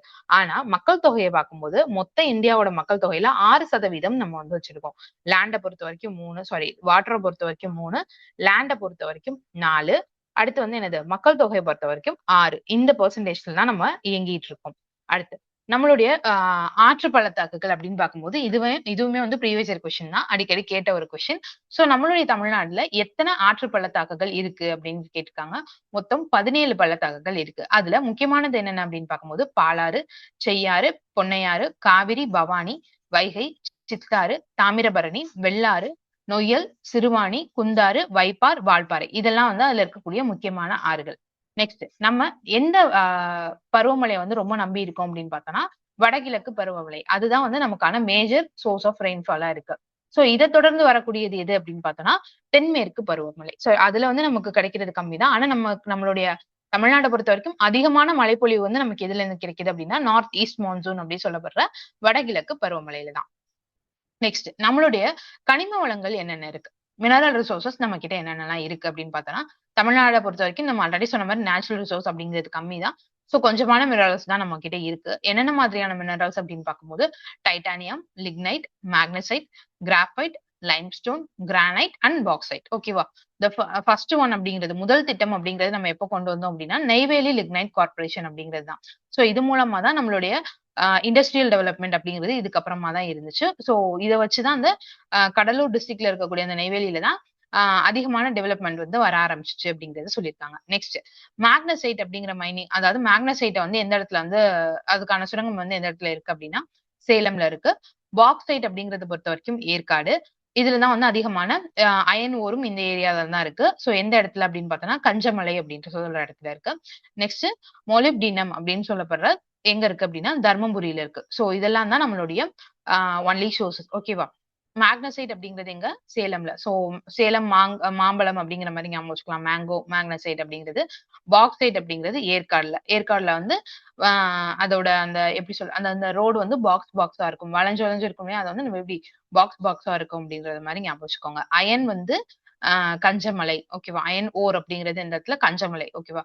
அது வந்து எப்படி ஞாபகம் வச்சுக்கலாம், அயன் வந்து கஞ்சமா இருக்கு, அதாவது கஞ்சத்தனமா இருக்கு, ரொம்ப கம்மியா இருக்கு அப்படிங்கிற மாதிரி ஞாபகம் வச்சுக்கலாம். மோலிப்டினம் அப்படிங்கிறது எங்க இருக்கு, தர்மபுரியில. இது வந்து மோ மோடி வந்து தர்மம் பண்றாரு அப்படிங்கிற மாதிரி ஞாபகம் வச்சுக்கோங்க. மோலியம் வந்து மோடின்னு ஞாபகம் வச்சுக்கோங்க. சோ அது வந்து தர்மபுரி. நெக்ஸ்ட் வந்து எவ்வளவு ரிசோர்சஸ் நம்ம கிட்ட இருக்கு, நம்மகிட்ட வந்து எவ்வளவு கையிருப்பு இருக்கு, சோ அதை வச்சு நம்ம வந்து நேஷனுக்கு வந்து எவ்வளவு வந்து ஷேர் கொடுக்குறோம், அதாவது மொத்த நேஷன்ல நம்ம எவ்வளவு பெர்சன்டேஜ் வந்து வச்சிருக்கோம் அப்படின்னு பார்த்தோம்னா ஃபர்ஸ்ட் இருக்கக்கூடியது நமக்கு லிக்னைட் தான் அதிகமா இருக்கு. எவ்வளவு அப்படின்னா கிட்டத்தட்ட 3.02 crores கிட்ட நம்ம வச்சிருக்கோம். 3.02 crore டன்ஸ் கிட்ட நம்ம வச்சிருக்கோம். சோ அப்படி பார்க்கும்போது மொத்த இந்தியாவிலேயே வந்து 87% ஆஃப் லிக்னைட் யார்கிட்ட தான் இருக்கான், நம்ம தமிழ்நாடு கிட்ட தான் இருக்குன்னு சொல்லியிருக்காங்க. சோ இது அதெல்லாம் தொடர்ந்து அடுத்து வெர்மிகுலைட் எவ்வளவு இருக்கு, கார்னைட் எவ்வளவு இருக்கு, சிர்கான், கிராஃபைட், இல்மனைட், ருடைல், அப்புறம் மோனசைட், மேக்னசைட் இதெல்லாம் எவ்வளவு இருக்கு அப்படின்னு பார்த்திருக்கோம். இதுல நீங்க முக்கியமா தெரிஞ்சுக்க வச்சுக்க வேண்டியது லிக்னைட் அப்படிங்கிறதுல 87%, வெர்மிகுலைட் அப்படிங்கிறது 66%. ஏன்னா இது ரெண்டுமே கிட்டத்தட்ட நேஷனோட ஆவரேஜ்ல 50%க்கு மேல நம்ம தான் வச்சிருக்கோம். சோ அதனால இந்த லிக்னைட்டையும் வெர்மிகுலைட்டையும் நம்ம வந்து அதிகமா வச்சிருக்கோங்கிறதுனால இது ரொம்பவே முக்கியமானது. நெக்ஸ்ட் வந்து எது ரொம்ப கம்மியா இருக்கு, மேக்னசைட் அப்படிங்கிறது கம்மியா இருக்கு, 17% தான் நம்ம கிட்ட இருக்கு. சோ இதை வந்து இம்பார்ட்டன்டா பார்த்து வச்சுக்கோங்க. நெக்ஸ்ட் நம்மளோட தமிழ்நாடோட பாப்புலேஷனை பொறுத்த வரைக்கும் 2011 சென்சஸ் தான் கடைசியா எடுத்தது. சோ அதுபடி மொத்த இந்தியாவோட 121 கோடியில நம்ம வந்து 7.21 கோடி வந்து நம்ம பங்கு வச்சிருக்கோம். கிட்டத்தட்ட 6% வந்து நம்ம வச்சிருக்கோம் அப்படிங்கறது சொல்லியிருக்காங்க. நம்மளுடைய தமிழ்நாடு பாப்புலேஷனை பொறுத்த வரைக்கும் மத்த கண்ட்ரிஸ், அதாவது மத்த ஃபாரின் கண்ட்ரிஸை காட்டிலுமே நம்ம வந்து அதிகமான ஒரு பாப்புலேஷன்ல இருக்கும் அப்படிங்கறத ஒரு யூஎன் ரிப்போர்ட் சொல்லுது. எந்தெந்த மாதிரியான கண்ட்ரிஸோட கம்பேர் பண்ணிருக்காங்க அப்படின்னா தமிழ்நாடு அப்படிங்கிறது 7.2 crores. இதே வந்து யூகே இங்கிலாந்து எடுத்துட்டா அவங்க வந்து மொத்த யூகேவே 6.5ல தான் இருக்காங்க. அதே மாதிரி பிரான்ஸும் 6.5 தான். இட்டாலி அப்படிங்கிறது 5.9, சவுத் ஆப்பிரிக்கா அப்படின்னு பார்க்கும்போது 5.6, ஸ்பெயின் அப்படிங்கிறது 4.7, ஸ்ரீலங்கா அப்படிங்கிறது 2.1. சோ வந்து இவங்களெல்லாம் கம்பேர் பண்ணும்போது நம்மளுடைய இது வந்து ஃபாரின் கண்ட்ரிஸ், நம்ம வந்து தமிழ்நாடு அப்படிங்கிறது வந்து இந்தியால இருக்கக்கூடிய இந்தியன் அப்படிங்க இருக்கக்கூடிய ஒரு கண்ட்ரில இருக்கக்கூடிய ஒரு ஸ்டேட். அவங்களே வந்து எவ்வளவுதான் வச்சிருக்கோம், அவங்கள விட இவ்வளவு அதிகமா இருக்கும் அப்படிங்கறத அவங்க கம்பேர் பண்ணிருக்காங்க. நெக்ஸ்ட் டென்சிட்டி அப்படிங்கிறது ஒண்ணும் இல்லைங்க, நம்ம பாப்புலேஷன் எவ்வளவு இருக்கு அது டிவைடட் பை நம்மளுடைய ஏரியா எவ்வளவு, நம்மளுடைய நிலப்பரப்பு எவ்வளவு அப்படிங்கறதுதான். நம்ம ஆல்ரெடி சொல்லியிருக்கோம், நம்ம வந்து மொத்த இந்தியால 6% வந்து என்னதான் இருக்கும், 6% மக்கள் தொகையை நம்ம தான் வச்சிருக்கோம். ஆனா நம்மளுடைய நிலப்பகுதி அப்படிங்கிறது எவ்வளவுதான் இருக்கு, மொத்த இந்தியால 4% நிலப்பகுதி தான் நம்மள்ட்ட இருக்கு. அப்ப வந்து நமக்கு கண்டிப்பா என்னதான் அதிகமான ஒரு அடர்த்தி, அதிகமான ஒரு டென்சிட்டி தான் நமக்கு கிடைக்கும். அப்படி பார்க்கும்போது மொத்த மக்கள் தொகை அந்த 7.2 crore டிவைடட் பை நம்ம தமிழ்நாடோட ஏரியா எவ்வளோ அப்படிங்கறத போட்டு டிவைட் பண்ணோம் அப்படின்னா நமக்கு 555 அப்படிங்கிற ஒரு ஃபேன்சியான ஒரு நம்பர் கிடைக்குது. ஓகேவா? ஆனா இதை கம்பேர் பண்ணும்போது 2011ல தான் அந்த 555 அப்படிங்கிற நம்பர் கிடைச்சது. ஆனா 2001ல வந்து நம்ம வந்து ஒரு 480 அப்படிங்கிற ஒரு நம்பர்ல தான் இருந்தோம். சோ இந்த டென்சிட்டி அப்படிங்கிறது இந்தியன் ஸ்டேட்ஸ்ல 12வது டென்சிட்டியா யாரு நம்ம தான் இருப்போம் அப்படிங்கறத சொல்லியிருக்காங்க. சோ ஓவராலா பார்க்கும்போது நம்ம இந்தியன் டென்சிட்டியை விட நம்ம தமிழ்நாடோட அந்த பாப்புலேஷன் டென்சிட்டி அப்படிங்கிறது அதிகமாவே இருக்கு. சோ அப்ப இந்தியாவுக்கு எவ்வளவு அப்படின்னு கேட்டோம்னா 382 சதுர மக்கள் பெர் சதுர கிலோமீட்டர், அதாவது ஒரு ஸ்கொயர் கிலோமீட்டருக்கு 382 பேர் வாழ்ந்துகிட்டு இருக்காங்க அப்படிங்கிறது தான் இதுக்கான அந்த டேட்டா. சோ அங்க இந்தியா லெவல்ல வந்து 382, தமிழ்நாடுங்கிறது 555. சரிங்களா? அடுத்து நகரமயமாக்கம், அர்பனைசேஷன் அப்படிங்கிறது. தமிழ்நாடு அப்படிங்கிறது தான் மோஸ்ட் அர்பனைஸ்டு ஸ்டேட்டா இருக்கு. சோ கிட்டத்தட்ட இந்தியால வந்து அர்பனைஸ்டு பீப்புள், அதாவது அந்த நகரத்துக்கு போன பீப்புள் அப்படின்னு பார்த்தோம்னா 31.5% தான். ஆனா இதே தமிழ்நாட பார்க்கும்போது 48.4, அதாவது 48.4% வந்து அர்பனைஸ்டு பாப்புலேஷனா இருக்காங்க. அதாவது இப்போ மொத்தம் ஒரு 100 பேர் இருக்காங்கன்னா, அதுல வந்து ஒரு 48 பேர் வந்து நகரத்துல தான் இருக்காங்க அப்படிங்கிறது தான் அத வந்து இந்த பெர்சன்டேஜ்ல குறிக்கிறது. நெக்ஸ்ட் வந்து மொத்த நகர்ப்புற மக்கள் தொகையில தமிழ்நாடோட பங்கு அப்படிங்கிறது 9.61. அதாவது இந்தியால மொத்தம் எத்தனை பேர் வந்து அர்பனைஸ்டா இருக்காங்க அப்படின்னு ஒரு டேட்டா எடுக்கிறாங்க. அதுல வந்து தமிழ்நாடோட பங்கு எவ்வளவு இருக்கா? 9.61. இந்த 9.61 வந்து இப்போ ஒரு 1000 பேர் இருக்காங்கன்னா, அதுல சாரி 1000 பேர் எடுத்துக்க வேணாம். ஒரு 10,000 பேர் இருக்காங்க அப்படின்னா, அதுல வந்து 961 பேர் யார் தான் இருக்காங்களாம்? தமிழ்நாட சேர்ந்தவங்களா இருக்காங்களாம். அதுதான் இதுக்கான அந்த ஒரு டேட்டா. ஓகேவா? சோ தமிழ்நாடு அப்படிங்கிறது இன்னமுமே வந்து என்னதான், இது வந்து 2011 டேட்டா படி. சோ இன்னமுமே வந்து அர்பனைசேஷன் வந்து அதிகமாயிட்டு தான் இருக்கு. மக்கள் வந்து நகரமயத்தை நோக்கி நகர்ந்துட்டு தான் இருக்காங்க. நெக்ஸ்ட் செக்ஸ் ரேஷியோ அப்படின்னு சொல்லப்படுற பாலின விகிதம். இது வந்து மொத்தம் 1000 மேலுக்கு 1000 ஆண்களுக்கு எத்தனை பெண்கள் இருக்காங்க அப்படிங்கறது அந்த செக்ஸ் ரேஷியோ அப்படின்னு சொல்லப்படுறது. சோ இது மூலமா தான் நம்ம வந்து பேலன்ஸ்டா இருக்கோமா, ஒரு சமநிலை இருக்கா, நமக்குள்ள வந்து ஒரு ஈக்குவாலிட்டி இருக்கா அப்படிங்கறது நம்ம பார்க்க முடியும். சோ தமிழ்நாட்டோட பாலின விகிதம் அப்படின்னு பார்க்கும்போது 995 அப்படிங்கிற ஒரு டீசென்டான ஸ்கோர்ல இருக்கு. கிட்டத்தட்ட ஒரு 5 தான் கம்மியா இருக்கும். ஓகேவா? சோ தமிழ்நாட்டை பொறுத்த வரைக்கும் நம்ம செக்ஸ் ரேஷியோல 3வது இடத்துல இருக்கும். சோ முதல் 2 இடத்துல யார் இருக்காங்க அப்படின்னா கேரளாவும் புதுச்சேரியும் இருக்காங்க. ஒருவேளை மொத்த ஸ்டேட்ஸ்ல தமிழ்நாடு எத்தனாவது ஸ்டேட்டா இருக்கு அப்படின்னு கேட்டாங்கன்னா நம்ம 2வது ஸ்டேட்டா இருக்கும். ஏன்னா புதுச்சேரி அப்படிங்கிறது யூனியன் டெரிட்டரியில வந்துரும். சோ ஃபர்ஸ்ட் ஸ்டேட்டா கேரளா இருப்பாங்க. 2வது ஸ்டேட்டா தமிழ்நாடு இருக்கும். சோ வந்து கொஸ்டின்ல என்ன மாதிரி கேட்டிருக்காங்க, எந்த ஸ்டேட்ன்னு கேட்டிருக்காங்களா, இல்ல ஜஸ்ட் வந்து எந்த ரேங்க்ன்னு மட்டும் கேட்டிருக்காங்களா அப்படிங்கறத முக்கியமா பாத்துக்கணும். சோ ஃபர்ஸ்ட் கேரளா 1084 ரேஷியோல இருக்காங்க. யூடியை பொறுத்த வரைக்கும், அதாவது புதுச்சேரியை பொறுத்த வரைக்கும் 1036ல இருக்காங்க. தமிழ்நாடை பொறுத்த வரைக்கும் 995ல இருக்கும். இன்கேஸ் வந்து மொத்த யூடிலே யார் வந்து ஃபர்ஸ்டா இருக்கா அப்படின்னு கேட்டா என்ன சொல்லுவோம்? புதுச்சேரி அப்படிங்கறத நம்ம சொல்லுவோம். ஓகேங்களா? அடுத்து இந்த செக்ஸ் ரேஷியோ பொறுத்த வரைக்கும் இதுக்கு ஒரு சார்ட் இருக்கு. 2011 சென்சஸ் படி எடுத்தக்கூடிய சொல்லக்கூடிய ஒரு சார்ட் இது. சோ அதுல ஃபர்ஸ்ட் இண்டிகேட்டர்னு பார்க்கும்போது ஐஎம்ஆர் அப்படின்னு பார்த்தோம்னா தமிழ்நாடு வந்து 17 பேர் வந்து ஐஎம்ஆர், அதாவது மொத்த குழந்தைகள் இறக்குறாங்க இல்லையா, அதுல வந்து 17 பேர் இறக்குறாங்க அப்படின்னா இந்தியால வந்து 34 பேர் இறக்குறாங்க. சரிங்களா? அதே மாதிரிதான் எம்எம்ஆர் அப்படிங்கிறது 79 பேர்னா அங்க 159, அப்படியே வந்து டபுளா இருக்கும். லைஃப் எக்ஸ்பெக்டன்சி இதை பத்தி எல்லாமே பின்னாடி ஒவ்வொன்றா நம்ம டீடைலா பார்ப்போம். சோ இந்த நம்பருங்கிறத வந்து நீங்க ஞாபகம் வச்சுக்கோங்க. லைஃப் எக்ஸ்பெக்டன்சி அப்படிங்கிறது மொத்த பேருக்கு வந்து 70.6னா இந்தியால 67.9, மேலுக்கு 68.6, 66.4, ஃபீமேலுக்கு 72.7, 69.6. இது லிட்ரஸி ரேட் படிச்சவங்களோட எண்ணிக்கை அப்படின்னு பார்க்கும்போது மொத்தமா 80.33% வந்து நம்மளுக்கு வந்து லிட்ரஸி ரேட் இருக்கு. ஆனா நேஷனல் லெவல்ல 74.04 தான் இருக்கு. மேல் பார்க்கும்போது மேலோட லிட்ரஸி ரேட் அப்படிங்கிறது 86.81ம், ஃபீமேலோடது 73.86ம் இருக்கு. இதே வந்து கம்பேரிங் டு இந்தியாவோட கம்பேர் பண்ணும்போது 82.14ம் 65.46 தான் ஃபீமேலோட லிட்ரஸி ரேட் அப்படிங்கிறது. செக்ஸ் ரேஷியோ பொறுத்த வரைக்கும் ஆல்ரெடி நம்ம பார்த்திருக்கோம். நம்மளுடைய தமிழ்நாடோடது 995ஆவும், மொத்த இந்தியாவோட செக்ஸ் ரேஷியோ அப்படிங்கிறது 940ஆவும் இருக்கு. சோ ஓகே, இப்போ வந்து நம்ம அந்த சார்ட்ல பார்த்தோம் இல்லையா, அதை பத்தின ஒவ்வொரு டேட்டாவையும் பார்ப்போம். ஃபர்ஸ்ட் குழந்தை இறப்பு விகிதம், அதாவது ஒரு வயசுக்கு உட்பட்ட குழந்தைகள் வந்து எத்தனை பேர் இறக்குறாங்க அப்படின்னு பார்க்கும்போது மொத்தமா, அதாவது 1000 குழந்தைங்கள்ல 17 குழந்தைகள் வந்து இருக்கிறதா நித்தி ஆயோகோட ரிப்போர்ட் படி சொல்லியிருக்காங்க. அதே இந்த 17 அப்படிங்கிறது தான் வந்துட்டு என்னது, இந்தியால 34ஆ இருக்கு. அப்படியே டபுளா இருக்கு. ஓகேங்களா? அதாவது இந்தியால மொத்தம் 1000 குழந்தைகளை 34 ஒரு வயசு, அதாவது 34 குழந்தைங்க வந்து ஒரு வயசுக்கு உட்பட்ட குழந்தைகள் வந்து இறக்குறாங்க அப்படிங்கிறது தான் இந்த ஐஎம்ஆர் அப்படிங்கிறது, இன்ஃபேன்ட் மோர்டாலிட்டி ரேட் அப்படிங்கிறது. ஓகேவா? இதே வந்துட்டு சேம் அதேதான் 17 அப்படிங்கிறது 34. ஓகேவா? நித்தி ஆயோகோட டேட்டா படி சொல்லியிருக்காங்க. இது வந்து 2016ஓட டேட்டா படி. ஓகேங்களா? அடுத்து எம்எம்ஆர் அப்படின்னு சொல்லப்படுறது மொத்த 1 லட்சம் குழந்தைகள் பிறப்பு இருக்கு இல்லையா, அதுல எத்தனை தாய்மார்கள் வந்து இறக்குறாங்க அப்படிங்கிறது தான் இந்த மெட்டர்னல் மோர்டாலிட்டி ரேட் அப்படின்னு சொல்லப்படுறது. இது வந்து 79 இருக்கு. அதாவது 1,00,000 தாய்மார்கள் வந்து பிரசவிக்கிறாங்க அப்படின்னா அதுல 79 பேர் இறக்குறாங்க அப்படிங்கிறது தான் ஒரு ஒரு டேட்டா. சோ அதுல வந்து தமிழ்நாடு அப்படிங்கிறது 79 பேர் அப்படின்னா மொத்த இந்தியா வந்து 189 இருக்கு. அப்படியே டபுளா இருக்கு. கிட்டத்தட்ட டபுளோட கொஞ்சம் கூட. ஓகேவா? இதே கேரளால வந்து 61ஆவும், மகாராஷ்டிரா அப்படிங்கிறது 67ஆவும் இருக்கு. சோ தேசிய சராசரியை பொறுத்த வரைக்கும் 159 இருக்கு. அதுல தமிழ்நாடு வந்து கிட்டத்தட்ட பாதியா 79 இருக்கு. இன்னமுமே வந்து இது நிறைய ஸ்கீம்ஸ் அவங்க இம்ப்ளிமெண்ட் பண்றது மூலமா இந்த ரேட் அப்படிங்கிறது இன்னுமே வந்து கம்மியாயிட்டு தான் இருக்கு. ஆனா ஸ்கூல் புக் டேட்டா படி 79 அப்படிங்கிறது தான் கரெக்ட். நான் ஆல்ரெடி சொன்ன மாதிரி எக்ஸாம் ஒட்டி வரும்போது அதுக்கான அப்டேட் வந்து நாங்க உங்களுக்கு கொடுத்துடுறோம். Next life expectancy at birth, அதாவது ஒரு மனுஷனோட சராசரி வாழக்கூடிய காலம் எவ்வளவு அப்படிங்கிறது தான். ஓகேவா? அதுதான் லைஃப் எக்ஸ்பெக்டன்சி அப்படின்னா என்ன, ஒருவருடைய சராசரி வாழ்நாள் காலம் எப்படி எவ்வளவு இருக்கு அப்படிங்கிறது. இந்தியாவை பொறுத்த வரைக்கும் மத்த டெவலப்பிங் கண்ட்ரிஸை பொறுத்த வரைக்கும் கம்மியா தான் ஆயிட்டு வருது அப்படிங்கிறது சொல்லியிருக்காங்க. சோ அந்த டேட்டா தான் நம்ம முன்னாடியே பார்த்துக்கோம். இந்தியா லெவல்ல எவ்வளவு இருக்கு, தமிழ்நாடோடது எவ்வளவு இருக்கு, மேலுக்கு எவ்வளவு இருக்கு, ஃபீமேலுக்கு எவ்வளவு இருக்குங்கிறது தனித்தனியா நம்ம பார்த்திருக்கோம்.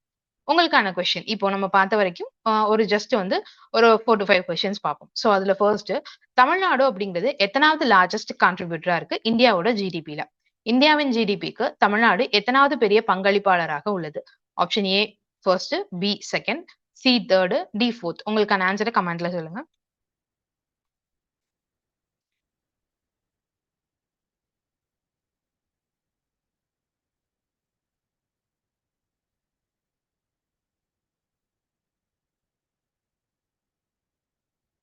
எஸ், ஆப்ஷன் பி செகண்ட் அப்படிங்கிறது தான் கரெக்டான ஆன்சர். நம்ம ஃபர்ஸ்ட் ஸ்லைட்ல, அதாவது ஹைலைட்ஸ் ஆஃப் தமிழ்நாடு எக்கனாமிலேயே அதுதான் நம்ம பார்த்தோம்.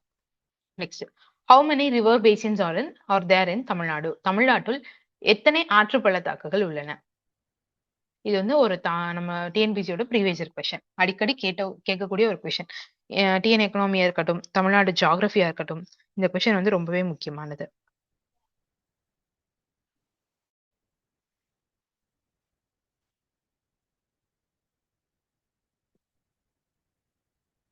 எஸ் மேம், ஆப்ஷன் சி 17 அப்படிங்கிறது தான் கரெக்டான answer. Which mineral has the highest national share in the Tamil Nadu? தமிழ்நாட்டில் அதிக தேசிய பங்கை கொண்ட கனிமம் எது? Garnet, B graphite, C lignite, D magnesite.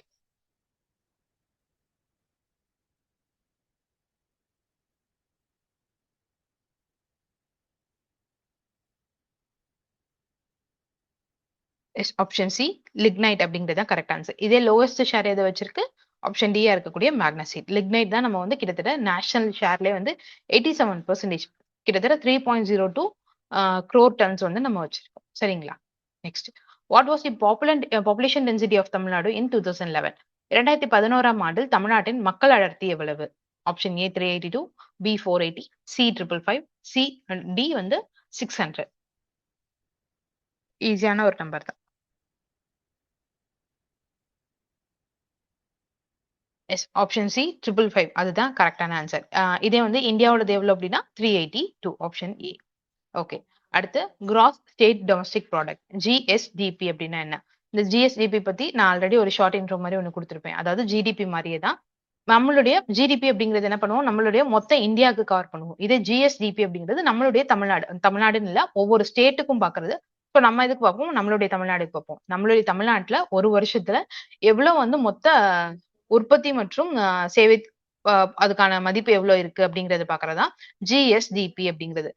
இதுல வந்து 2016 to 17ல பார்த்தோம் அப்படின்னா கிட்டத்தட்ட 207.8 பில்லியன் டாலர் வந்து நம்மளுடைய ஷேரை வந்து நம்ம கொடுத்திருக்கோம். ஸோ இது மூலமா வந்து நம்ம 2வது பெரிய ஜிஎஸ்டிபியா இருக்கும் அப்படிங்கிறது 2016 to 17 டேட்டா. ஸோ இந்த டேட்டாவை கொடுத்தது யாருன்னா directorate of economics and statistics. அவங்க தான் வந்து இந்த டேட்டாவை சொல்லியிருக்காங்க. தமிழ்நாடோட எக்கனாமிக்ஸ் அண்ட் ஸ்டாட்டிஸ்டிக்ஸ் அவங்களுடைய அந்த டேட்டாவை கொடுத்திருக்காங்க. ஸோ இந்த மாதிரி வந்து நீங்க மெயின்ஸ் பாயிண்ட் ஆஃப் எழுதும் போது இந்த இந்த நம்பரோட இல்லாம as per the report of Tamil Nadu directorate of economics and statistics அந்த மாதிரி ஒரு ஒரு டேட்டா எழுதிட்டு அதுக்கப்புறமா அந்த நம்பரை நீங்க கொடுத்தீங்க அப்படின்னா ஓகே, இவங்க வந்து இவங்க வந்து இவங்களா வந்து ஒரு நம்பர் கொடுக்கல, இவங்க வந்து ஒரு ஆத்தரைஸ்டு வெப்சைட்டை வந்து சர்ச் பண்ணி தான் இதை எழுதியிருக்காங்க அப்படிங்க உங்க மேல ஒரு ட்ரஸ்ட் வந்து பேப்பர் கரெக்ட் பண்றவங்களுக்கு பில்ட் ஆகும். ஸோ இந்த மாதிரியான ஒரு சின்ன சின்ன ட்ரிக்ஸையும் நீங்க தெரிஞ்சு வச்சுக்கோங்க. ஓகே, நம்ம தமிழ்நாடோட ஜிஎஸ்டிபி அப்படிங்கிறது மத்த கண்ட்ரீஸை காட்டிலும் எந்த ரேஞ்ச்ல இருக்கு அப்படிங்கிறத கம்பேர் பண்ணியிருக்காங்க. ஸோ தமிழ்நாடு ஜிஎஸ்டிபி அப்படிங்கிற போது நாமினல் ஜிடிபியா பார்த்தோம் அப்படின்னா குவைத்தோடவும் பிபிபின்னு சொல்லப்படுற அந்த பர்ச்சேசிங் பவர் பேரிட்டி இருக்கு இல்லையா அதோட கம்பேர் பண்ணும்போது யுஏஇ யுனைடெட் அரப் எமிரேட்ஸ் இருக்காங்க இல்லையா அவங்களுக்கும் ஈக்குவலா இருக்கு அப்படிங்கிற மாதிரி சொல்லியிருக்காங்க. நம்மளுடைய தமிழ்நாடு ஜிஎஸ்டிபி அப்படிங்கிறது மத்த ஃபாரின் கண்ட்ரீஸை காட்டிலும் அதிகமான ஒரு இதுல இருக்கு. இதுக்கு இதோட முக்கியமான காரணம் என்ன அப்படின்னா நம்மளுடைய பாப்புலேஷன். ஏன்னா ஆல்ரெடி நிறைய பாப்புலேஷன் வச்சிருக்கோம்.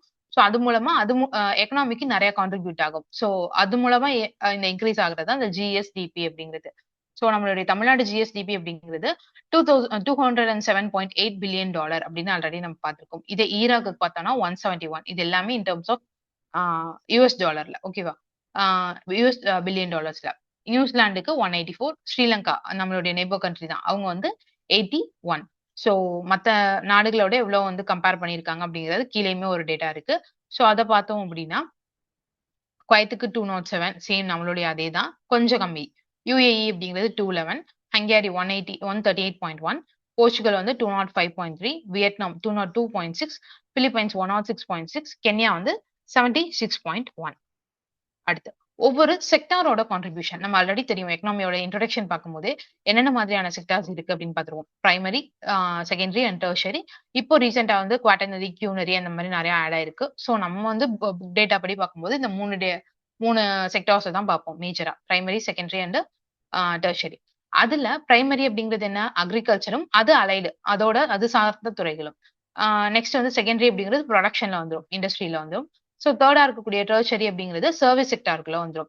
நம்மளுடைய சுதந்திரம் வாங்குற காலகட்டத்துல பார்க்கும்போது, அதாவது நம்ம ஃபர்ஸ்ட் அந்த பிளானிங் அதெல்லாம் இருந்தபோது பார்த்தோம் அப்படின்னா அக்ரிகல்ச்சரோட கான்ட்ரிபியூஷன் தான் அதிகமா இருக்கும். சரிங்களா? ஆனா அது வந்து இப்ப கொஞ்சம் கொஞ்சம் அப்போ வந்து சேவைத்துறைக்கான பெருசா சேவைத்துறையே இருந்திருக்காது, ரொம்ப அதிகமா இருந்திருக்காது. அதுக்கப்புறமா சேவைத்துறை அப்படிங்கிறது கொஞ்சம் கொஞ்சமா வளர ஆரம்பிச்சிச்சு. அதே சமயத்துல அக்ரிகல்ச்சர் அப்படிங்கிறது கொஞ்சம் கொஞ்சமா கம்மியாக ஆரம்பிச்சிச்சு. சோ இப்போ இருக்கிற டேட்டா அப்படி பார்த்தோம்னா நமக்கு அதிகமா கான்ட்ரிபியூட் பண்றது யாரு அப்படின்னா சர்வீஸ் செக்டர்னு சொல்லப்படுற டெர்ஷரி தான், அவங்க தான். ஸோ அவங்களே வந்து 63.7% வந்து கான்ட்ரிபியூட் பண்றாங்க. இதுல நம்மளுடைய ஜிடிபில. இதே நம்ம தமிழ்நாடு பொறுத்த வரைக்கும் நம்மளுடைய ஸ்டேட் ஜிடிபில வந்து அதிகமான பங்கு கொடுக்கறது யாருதான்? சர்வீஸ் செக்டார் தான். 63.7% கொடுக்குறாங்களாம். இண்டஸ்ட்ரி செகண்டரி செக்டார் இருக்காங்களா அவங்க 28.5. அக்ரிகல்ச்சர் வந்து இருக்கிறதுலே கம்மி 7.76 விவசாயத்துறையை சொல்லியிருக்காங்க. ஆனா இந்த அக்ரிகல்ச்சர் செக்டார் மூலமா தான் நமக்கு அதிகமான பாப்புலேஷன், அதாவது பாப்புலேஷனுக்கான எம்ப்ளாய்மெண்ட் கிடைக்குது. சரிங்களா? அதிகமான வேலை வாய்ப்பும் அதிகமா நம்பி இருக்கக்கூடியதும் எந்த செக்டார் தான் நம்பி இருக்காங்களாம்? இந்த அக்ரிகல்ச்சர் செக்டார் தான் நம்பி இருக்காங்க. ஆனா அதோடைய ஜிடிபி கான்ட்ரிபியூஷன் அப்படின்னு பார்க்கும்போது கம்மியாகிட்டே இருக்கு அப்படின்னு சொல்றாங்க. சோ இத வந்து நம்ம வந்து சரி பண்ணணும் அப்படின்னா எல்லா செக்டாருமே ஈக்குவலான ஒரு டெவலப்மெண்ட் தான் வளர்ற மாதிரி நம்ம செய்யணும்.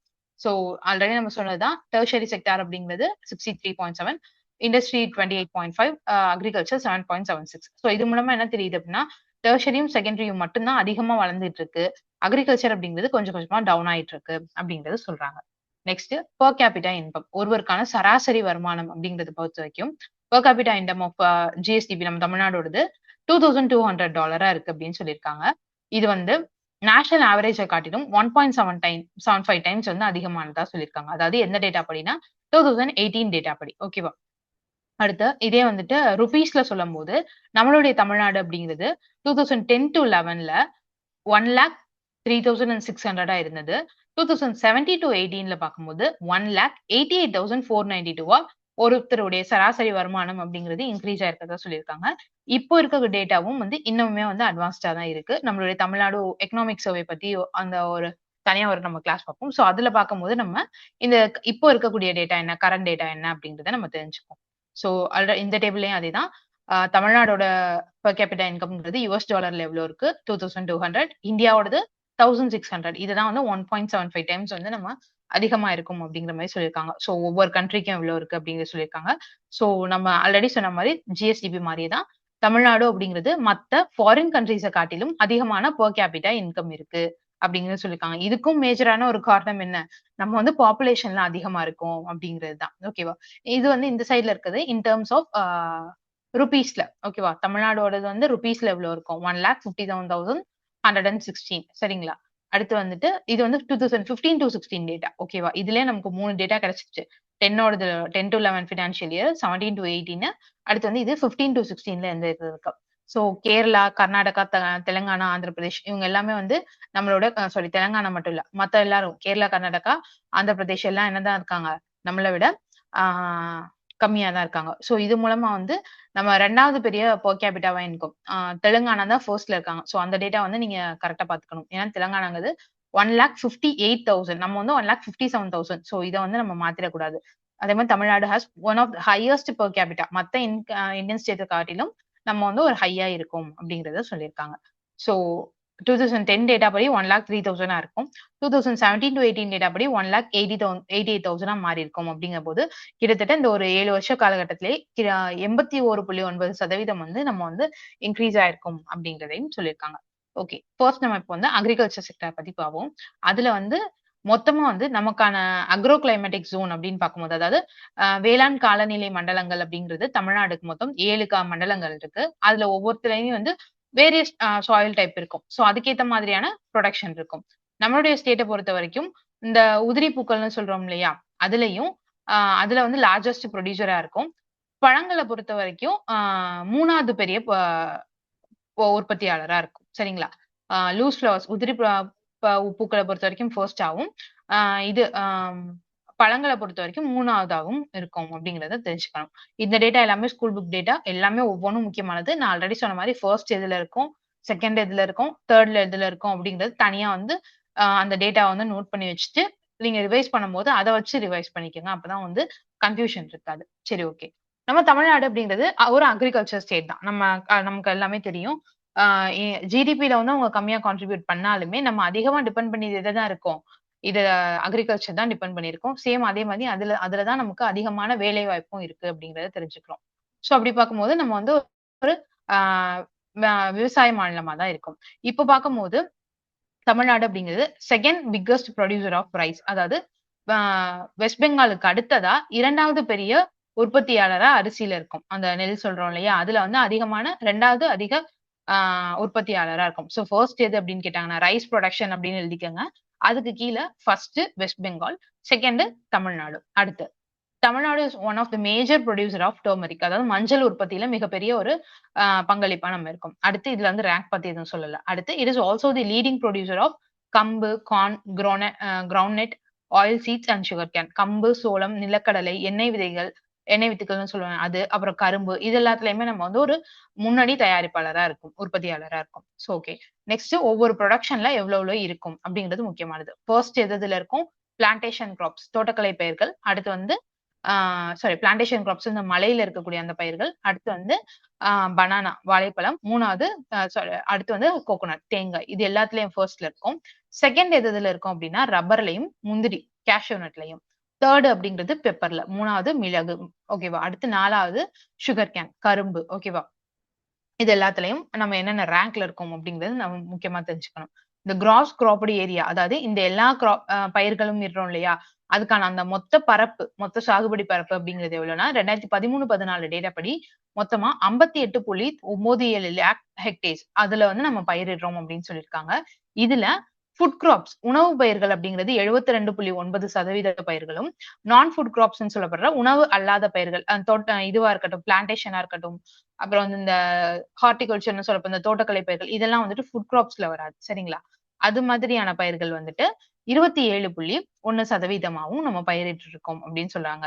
இந்த ஃபுட் கிராப்ஸ்ல வந்து அதிகமா இருக்கிறது எது அப்படின்னு பார்த்தோம்னா நெல்லு தான், பேடி. ஏன்னா வந்து நம்ம வந்து அதிகமா அரிசி தான் சாப்பிடுறோம்.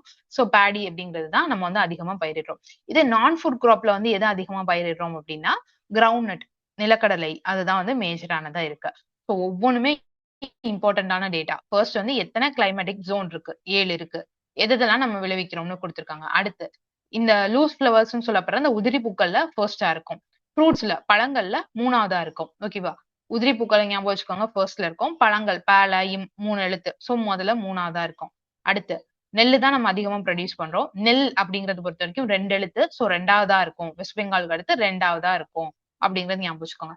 வேற எதுல எல்லாம் ஃபர்ஸ்ட்ல இருக்கும் அப்படின்னா பிளான்டேஷன் கிராப்ஸ்ல பனானா, கோகோனட், இதுல எல்லாம் ஃபர்ஸ்டா இருக்கும். உதிரி பூக்கள் மாதிரியே ரப்பர்லயும் கேஷ்யூலையும் 2வதா இருக்கும். ரைஸ் மாதிரி 2வதா இருக்கும். சோ வந்து 1 அப்படின்னு எழுதுறீங்கன்னா பிளான்டேஷன், பனானா, கோகோனட், உதிரிபூக்கள், லூஸ் ஃபிளவர்ஸ் அதையும் எழுதிக்கணும்.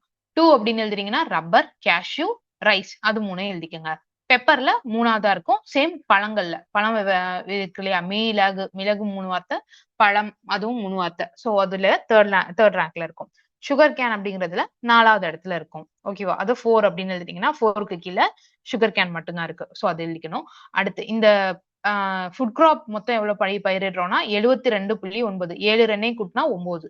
ஓகேவா, 72.9. ஓகேவா, மிச்சம் இருக்கக்கூடிய 27 100ல மைனஸ் பண்ணீங்கன்னா உங்களுக்கு எவ்வளவு கிடைக்கும்? 27.1. அது வந்து என்னது?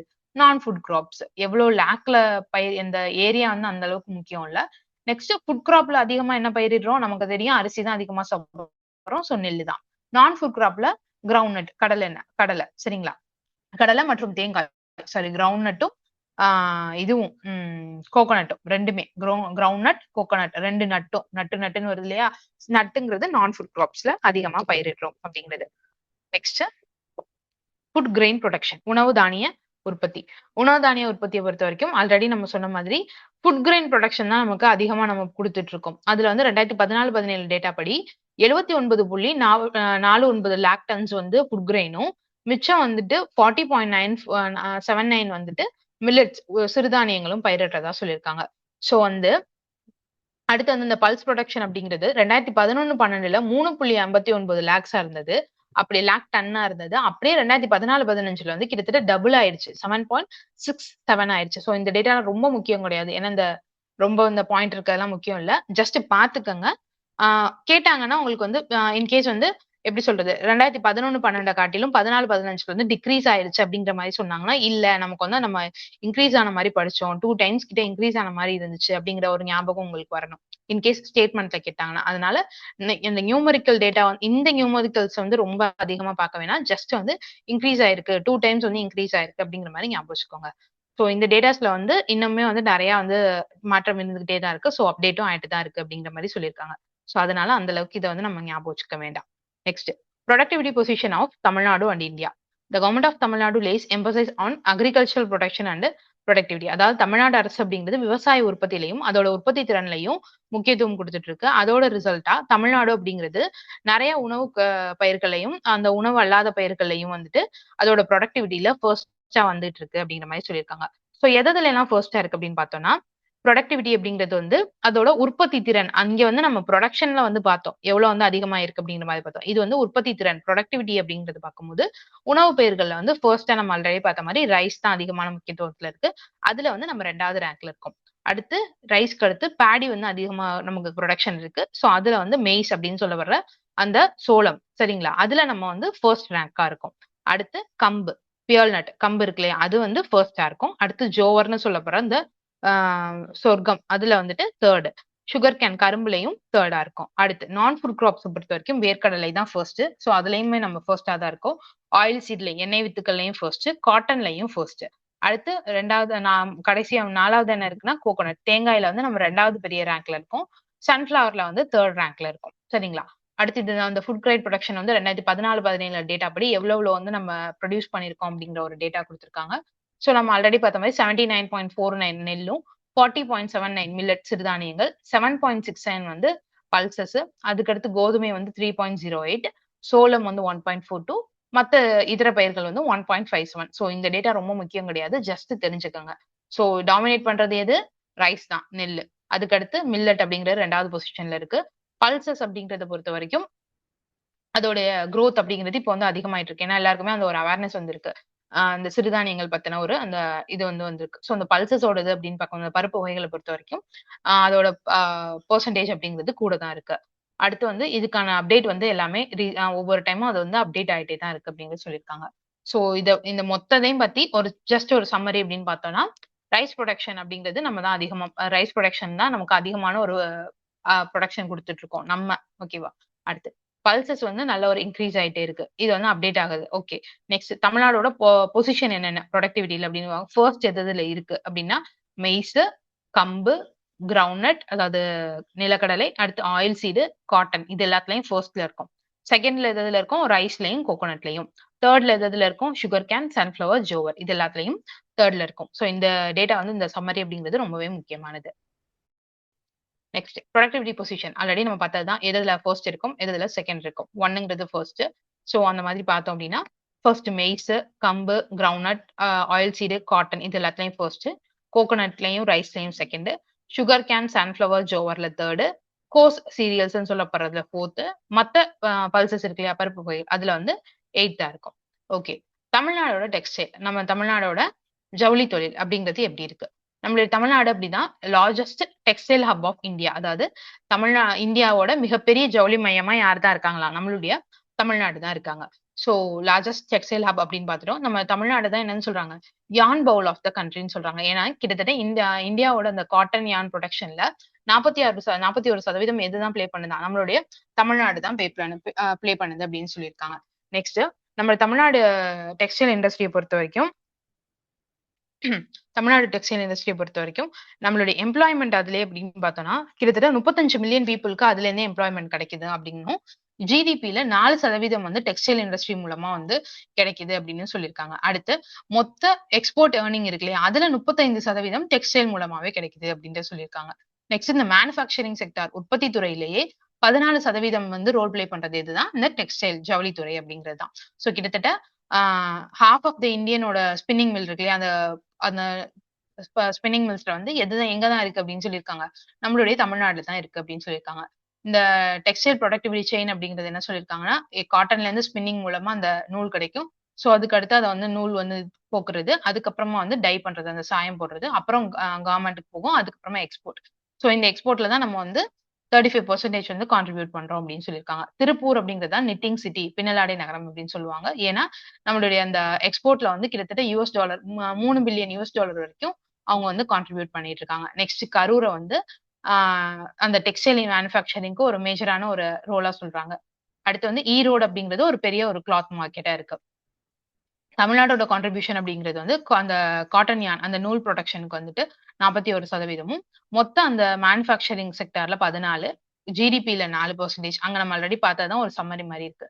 ஸோ எக்ஸ்போர்ட்ல வந்து 35%. இது அப்படியே நம்ம தமிழ்ல பார்த்தோம் அப்படின்னா கரூர் அப்படிங்கிறது வந்துட்டு கரூர் அப்படிங்கிறது வந்துட்டு வீட்டு ஜவுளி பொருட்கள் மற்றும் ஏற்றுமதி மையமா இருக்கு அப்படின்னும், கோயம்புத்தூர் வந்து முக்கிய நூற்பாலை மையமாகவும், திருப்பூர் வந்து பின்னலாடை நகரம்னு சொல்றாங்க. ஏன் அப்படின்னா $3 மில்லியன் வந்து ஏற்றுமதி பண்ணிட்டு இருக்கோம். ஈரோடு வந்து தென்னிந்தியாவோட மிகப்பெரிய துணி சந்தை, சில்லறை மற்றும் பொது விற்பனை எல்லாத்துலயுமே வந்துட்டு மொத்த விற்பனையில ஈரோடு வந்து தென்னிந்தியாவோட மிகப்பெரிய துணி சந்தையா இருக்கு. திண்டுக்கல் அப்படிங்கிறது வந்து முக்கிய நூல் உற்பத்தி மையமா இருக்கு. சோ இந்த சம்மரிங்கிறது முக்கியம். பருத்தி நூல் உற்பத்தியில வந்து எவ்வளவு கொடுக்குறாங்க, 41%. உற்பத்தி துறையில ப்ரொடக்ஷன் இதுல வந்துட்டு 14, மொத்த ஜிடிபியில வந்து டெக்ஸ்டைல் இண்டஸ்ட்ரி மட்டுமே 4%, மொத்த ஏற்றுமதி வருவாயில வந்து 35%. ஓகேவா, இந்த டேட்டா அப்படிங்கிறது முக்கியம். இந்த நூல் அப்படிங்கிறது வந்து சைனாக்கு, பங்களாதேஷ் அப்புறம் மற்ற நாடுகளுக்கு வந்து ஏற்றுமதி பண்ணிட்டு இருக்கதா சொல்றாங்க. நெக்ஸ்ட் ஃபர்ஸ்ட் வந்து டெக்ஸ்டைல் இண்டஸ்ட்ரி பார்த்தோம். இப்போ லெதர் தோல் தொழில் அப்படின்னு பார்க்கும்போது தமிழ்நாடு வந்து அங்க பார்த்த மாதிரியே தான் ஒரு லீடிங் லெதர் ஹப்பா இருக்கு, முன்னணி தோல் மையமா இருக்கு. ஸோ மொத்த எக்ஸ்போர்ட்ல அவங்க 34% பண்ணாங்க அப்படின்னா இவங்க வந்து 30% பண்றாங்க. மொத்த லெதர் ப்ரொடக்ஷன்ல 70% லெதர் வந்து எங்கன்னா தமிழ்நாடுல இருந்தா ப்ரொடியூஸ் ஆகி போயிட்டு இருக்கு. ஸோ இதுல வந்து ஏற்றுமதியில பார்க்கும்போது 30%, உற்பத்தியில 70, சரிங்களா, 30-70 அப்படிங்கிற ஒரு நம்பர். ஸோ இது இந்த லெதர் இண்டஸ்ட்ரி எல்லாமே எந்த ஏரியால இருக்கு அப்படின்னு பார்த்தோம்னா வேலூர், திண்டுக்கல், ஈரோடு இந்த மாவட்டங்களை சுத்தி தான் இருக்கு. ஸோ இந்தியாவோட இன்டர்நேஷனல் லெதர் ஃபேர் வந்து எங்க தான் நடந்துட்டு இருக்கு, ஒவ்வொரு வருஷமும் சென்னையில தான் நடந்துட்டு இருக்கு. சரிங்களா, அடுத்து மேஜரான இண்டஸ்ட்ரி கிளஸ்டர்ஸ் எதுன்னு பார்த்துட்டோம், Vellore, Dindigul, Erode. Next cement industry, cement தொழில் அதை பொறுத்த வரைக்கும் தமிழ்நாடு வந்து 3வது பெரிய ப்ரொடக்ஷன்ல இருக்கும். சரிங்களா, மொத்த ப்ரொடக்ஷன்ல வந்து நம்ம தமிழ்நாடு அப்படிங்கிறது 3வது. ஸோ ஃபர்ஸ்ட் செகண்ட் யார் அப்படின்னா ஃபர்ஸ்ட் ஆந்திர பிரதேஷும், 2வது ராஜஸ்தானும் இருக்காங்க, 3வது நம்மளுடைய தமிழ்நாடு இருக்கு. மொத்த 10 லார்ஜஸ்ட் ஃபர்ஸ்ட் அந்த 10 பேர் இருக்காங்க இல்லையா அந்த மாதிரியான பெரிய அந்த சிமெண்ட் கம்பெனிஸ் அந்த 2018 டேட்டாவை பொறுத்த வரைக்கும் அதுல 2 கம்பெனிஸ் வந்து நம்மளுடைய தமிழ்நாடுல தான் இருக்கு. யார்னா ராம்கோ சிமெண்ட்டும் இந்தியா சிமெண்ட்டும். ஸோ மொத்த ஃபர்ஸ்ட் 10 ரேங்க்ல இருக்கக்கூடியவங்கள 2 பேர் நம்ம தமிழ்நாடை சேர்ந்தவங்க தான். யாருன்னா Ramco cement and India cement. அடுத்து சிமெண்ட் பிளான்ட் இருக்கு இல்லையா அந்த உற்பத்தி பண்ற அந்த பிளான்ட், அதை பொறுத்த வரைக்கும் 2வது இடத்துல அதிகமா நம்ம வச்சிருக்கோம். ஃபர்ஸ்ட் அதிகமான பிளான்ட் யார்கிட்ட இருக்குன்னா ஆந்திர பிரதேஷ். அதனாலதான் அவங்க வந்து ப்ரொடக்ஷன்லயும் ஃபர்ஸ்ட் இருக்காங்க, 35 யூனிட் வச்சிருக்காங்க. நம்ம தமிழ்நாடு வந்து 21 யூனிட்டோட 2வது இடத்துல இருக்கும். ஆனா ப்ரொடக்ஷன்ல 3வது இடத்துல தான் இருக்கும். நெக்ஸ்ட் ஃபயர் ஒர்க், பட்டாசு தொழிலை பொறுத்த வரைக்கும் சிவகாசி அப்படிங்கிறது ஒரு லீடரா இருக்கு. அந்த அந்த ஃபயர் ஒர்க்கோட அந்த மேட்ச் இதா இருக்கட்டும். அந்த எப்படி சொல்றது? தீப்பெட்டிகள், அப்புறம் வந்து மத்த அந்த பட்டாசு, இந்த மாதிரியான அந்த பிரிண்டிங் அப்படின்னு சொல்றது, அந்த கேலண்டர் பிரிண்டிங் அந்த மாதிரிலாம் சொல்லுவாங்க. சோ அது எல்லாத்துலயுமே வந்து சிவகாசி அப்படிங்கிறது தான் லீடிங்ல இருக்கு. சோ இதனால தான் வந்து நம்ம ஜவஹர்லால் நேரு என்ன சொல்லியிருப்பாருன்னா, சிவகாசிய லிட்டில் ஜப்பான் அப்படின்னு சொல்லியிருப்பாரு. சோ மொத்த இந்தியாவோட ஃபயர் ஒர்க் ப்ரொடக்ஷன்ல 80% யார் தான் நம்ம குடுக்குறோம் அப்படின்னா, நம்மளுடைய தமிழ்நாடு தான் குடுக்குறோம். இந்தியாவோட மொத்த அந்த பிரிண்டிங் இது எல்லாத்துலயுமே 60% வந்து நம்ம தான் குடுத்துட்டு இருக்கோம். சோ சிவகாசிய பொறுத்தவரைக்கும் printing, fire work, safety matches இருக்கு இல்லையா? அந்த தீப்பெட்டி இதெல்லாம். அடுத்து மத்த இண்டஸ்ட்ரீஸ பொறுத்தவரைக்கும் பிற தொழில்கள் அப்படின்னு பார்த்தோம்னா, பெல் அப்படிங்கிறது BHEL Bharat heavy electronic limited இருக்கு இல்லையா? அது வந்து அந்த பிளான்ட் எங்கெங்கலாம் இருக்குன்னா, திருச்சிராப்பள்ளி, ராணிப்பேட்ல இருக்கு. அடுத்து Tamil Nadu news print and papers நம்ம வேர்ல்டுலயே பிக்கஸ்ட் இருக்கு. அது எங்க இருக்கு அப்படின்னா, நம்மளுடைய கரூர்ல டிஎன்பிஎல் அந்த இது அங்க தான் இருக்கு. ஓகேவா? அடுத்து தமிழ்நாடு வந்து லீடிங் ப்ரொடியூசர் ஆஃப் சிமெண்ட்னு ஆல்ரெடி பார்த்தோம். இதுக்கான மேனுஃபேக்சரிங் யூனிட்ஸ் எங்கெங்கலாம் இருக்குன்னா, அரியலூர், விருதுநகர், கோயம்புத்தூர், திருநெல்வேலி மொத்தம் 21 பிளான்ட் இருக்கு அப்படின்னு பார்த்தோம். அது வந்து இந்த மேஜரா இருக்கக்கூடிய ஏரியா அப்படின்னு பார்த்தோம்னா, அரியலூர், விருதுநகர், கோயம்புத்தூர், திருநெல்வேலி இங்கெல்லாம் தான். சேலம் சுத்தி இருக்க ஏரியால பார்த்தோம் அப்படின்னா, மினரல் ஓர்ஸ் வந்து இருக்கு. நம்ம ஆல்ரெடி பார்த்தோம் இல்லையா? இது சேலம்க்கு வந்து மேக்னசைட் அப்படின்னு பார்த்தோம் இல்லையா? சோ அதிகமா இருக்கக்கூடியது சேலம்ல பார்த்திருக்கோம். செயில் அப்படின்னு சொல்லப்படுறதோ இந்தியாவோட largest steel public sector company. அதுவும் எங்க தான் இருக்கு? சேலம்ல தான் இருக்கு. கோயம்புத்தூர் அப்படிங்கிறது பம்ப் சிட்டியா சொல்றாங்க. சோ இது வந்து இந்தியாவோட மோட்டார் அண்ட் பம்ப்ஸ்ல வந்து 2/3 வந்து இவங்க தான் சப்ளை பண்ணிட்டு இருக்காங்க. One of the largest exporter of ஜுவல்லரியும் இதுதான் நம்மளுடைய தமிழ்நாடு தான். ஜுவல்லரியா இருக்கட்டும், வெட் கிரைண்டர், ஆட்டோ காம்போனன்ட் இது எல்லாமே எங்க நம்மள தமிழ்நாடோட கோயம்புத்தூர்ல தான் இருக்கு. சோ கோயம்புத்தூரோட வெட் கிரைண்டருக்கு தான் ஜிஐ டேகும் கிடைச்சிருக்கு. தூத்துக்குடியை பொறுத்த வரைக்கும் கேட்வே ஆஃப் தமிழ்நாடு அப்படின்னு சொல்லுவாங்க. தூத்துக்குடி தான் மேஜரான ஒரு கெமிக்கல் ப்ரொடியூசராகவும் இருக்காங்க. அடுத்து தூத்துக்குடியில தான் கிட்டத்தட்ட 70% ஆஃப் த டோட்டல் சால்ட் ப்ரொடக்ஷனும் இருக்கு. நம்ம ஸ்டேட்டோட மொத்த உப்பு உற்பத்தியில வந்து 70%ம் கண்ட்ரியோட உற்பத்தியில வந்து 30%ம் தூத்துக்குடி தான் கொடுத்துட்டு இருக்காங்க. ஓகே. எம்எஸ்எம்இஸ் அப்படின்னு சொல்றப்ப micro, small and medium enterprises இருக்கு இல்லையா? அத பத்தின ஒரு டேட்டா பார்ப்போம். இவங்க வந்து எது மூலமா வந்து இந்த எம்எஸ்எம்இஸ் அப்படிங்கிறது வருது அப்படின்னா, எம்எஸ்எம்இ இடி ஆக்ட் 2006 படி தான் அது வருது. சோ இத வந்து எப்படி கிளாசிஃபை பண்றாங்கன்னா, மைக்ரோ அப்படிங்கிறது என்னன்னா, அவங்களுடைய அந்த உற்பத்தி துறை இருக்கு இல்லையா? அந்த மேனுஃபேக்சரிங் என்டர்பிரைசஸ் அவங்களுடைய இன்வெஸ்ட்மென்ட் வச்சு தான். அந்த பிளான்ட்க்கு எவ்வளோ அவங்களுடைய அந்த அந்த பிளான்ட்னா அந்த ஆலை இருக்கு இல்லையா? அதுக்கு அவங்களுடைய இயந்திரங்களுக்கெல்லாம் எவ்வளவு முதலீடு பண்றாங்க அப்படிங்கிறத வச்சு அவங்க 1 கோடிக்கு வரைக்கும் பண்ணாங்க அப்படின்னா, அது வந்து மைக்ரோல வரும். 1 கோடியிலருந்து 10 கோடிக்கு மேல இருந்துச்சுன்னா ஸ்மாலு. 10 கோடியிலருந்து 50 கோடிக்கு மேல இருந்துச்சுன்னா, அது வந்து மீடியம்ல வரும். இதுல வந்து லேண்ட் காஸ்ட், பில்டிங் காஸ்ட்லாம் கிடையாது. ஜஸ்ட் வந்து அந்த பிளான்ட்க்கு எவ்வளோ பண்றாங்க, மிஷினுக்கு எவ்வளோ உற்பத்தி பண்றாங்க அது. நெக்ஸ்ட் இதே வந்துட்டு மேனுஃபேக்சரிங் என்டர்பிரைசஸ் பொறுத்தவரை இதே சர்வீஸ்ல இருக்காங்க அப்படின்னா, சர்வீஸ் செக்டார் அந்த துறையை சார்ந்தவங்க அப்படின்னா, அவங்களுடைய அந்த எக்யூப்மென்ட்க்கான முதலீட வந்து 50,00,000க்கு மேல இருந்துச்சுன்னா மைக்ரோவாவும், 50லேருந்து 2 கோடி வரைக்கும் இருந்துச்சுன்னா ஸ்மாலு, 2 கோடியிலேருந்து 10 கோடி வரைக்கும் இருந்துச்சு அப்படின்னா மீடியம். So okay. இந்த ரேஞ்ச்ல வந்து இருப்பாங்க.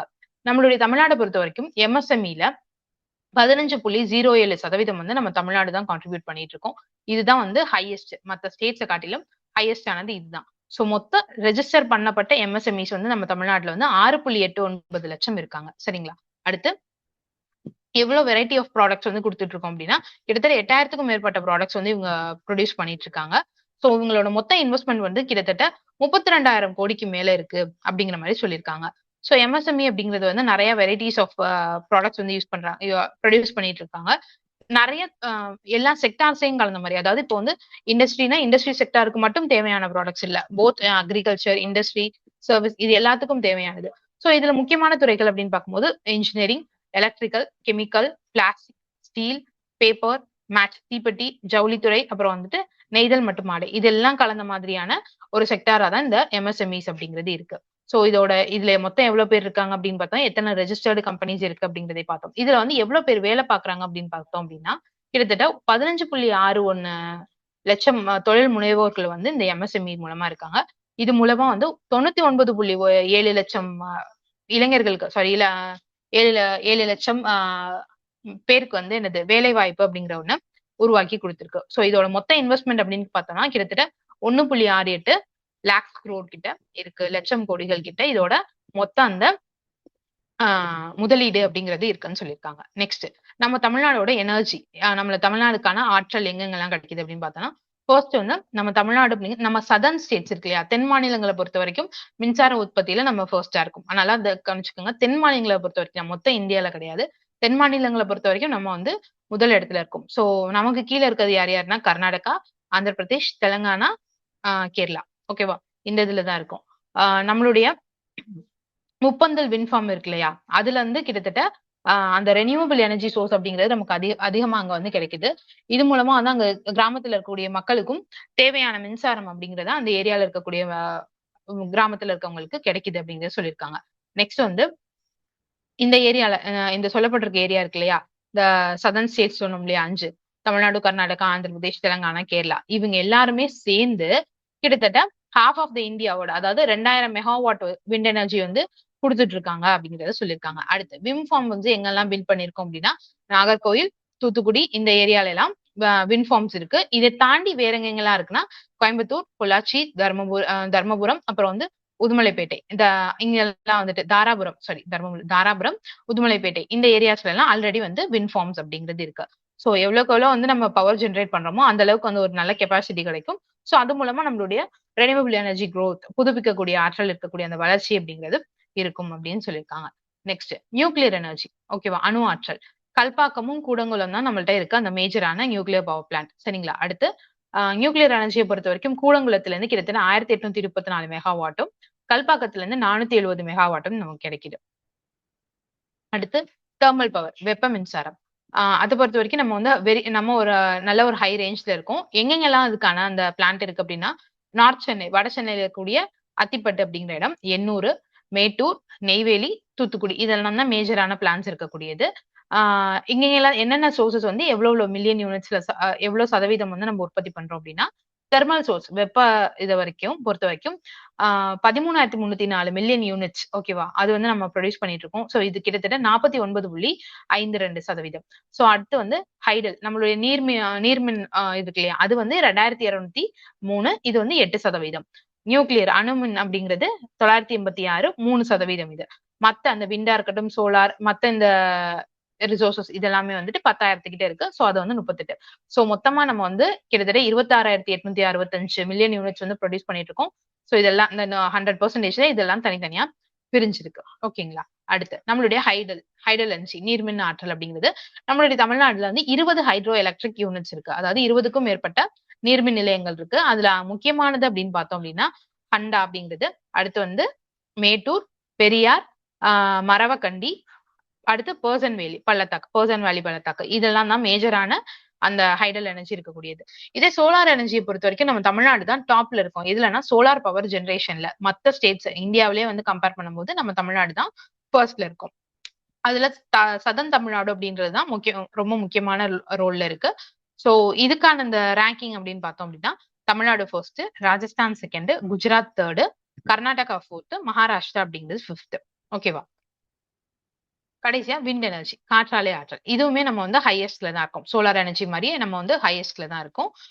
இந்த ஸ்டேட் நம்மளுடைய தமிழ்நாட்டுல வந்து நல்ல ஒரு குவாலிட்டியான ஆஃப் ஷோர் விண்ட் எனர்ஜி இருக்கு. எந்தெந்த இடத்துல அப்படின்னு பார்த்தோம்னா திருநெல்வேலியோட அந்த கடற்கரை, திருநெல்வேலி கடற்கரை, அப்புறம் வந்து தென் தூத்துக்குடி இருக்கு இல்லையா, அது ஓட்டுனது, அப்புறம் ராமேஸ்வரம் ஓட்டுனது, இந்த இடத்துல எல்லாம் வந்து நல்ல ஒரு குவாலிட்டியான ஒரு ஆஃப் ஷோர் விண்ட் எனர்ஜி அப்படிங்கிறது கிடைக்கிறதா சொல்லியிருக்காங்க. திருநெல்வேலி கோஸ்ட், சதன் தூத்துக்குடி அண்ட் ராமேஸ்வரம் அந்த மேப்ல பாத்தீங்கன்னாலே உங்களுக்கு தெரியும். சோ சோலார் எனர்ஜி மாதிரியே நம்ம வந்து ஹையஸ்ட் இன்ஸ்டால் ஆஃப் விண்ட் எனர்ஜியும். அடுத்து சேவை துறைகள் என்னென்ன இருக்கு அப்படின்னு பார்த்தோம்னா சேவைத்துறைனா நமக்கு தெரியும் banking, insurance, energy, transport and communication, இது எல்லாமே இந்த மாதிரியான செக்டர் எல்லாமே இதுல தான் வரும். சேவை துறைங்களுக்கு கீழே தான் வரும். சோ அதுல ஃபர்ஸ்ட் பேங்கிங், வங்கி சேவை பொறுத்த வரைக்கும் நேஷனலைஸ்டு பேங்க்ஸ் அப்படிங்கிறது 51% இருக்கு.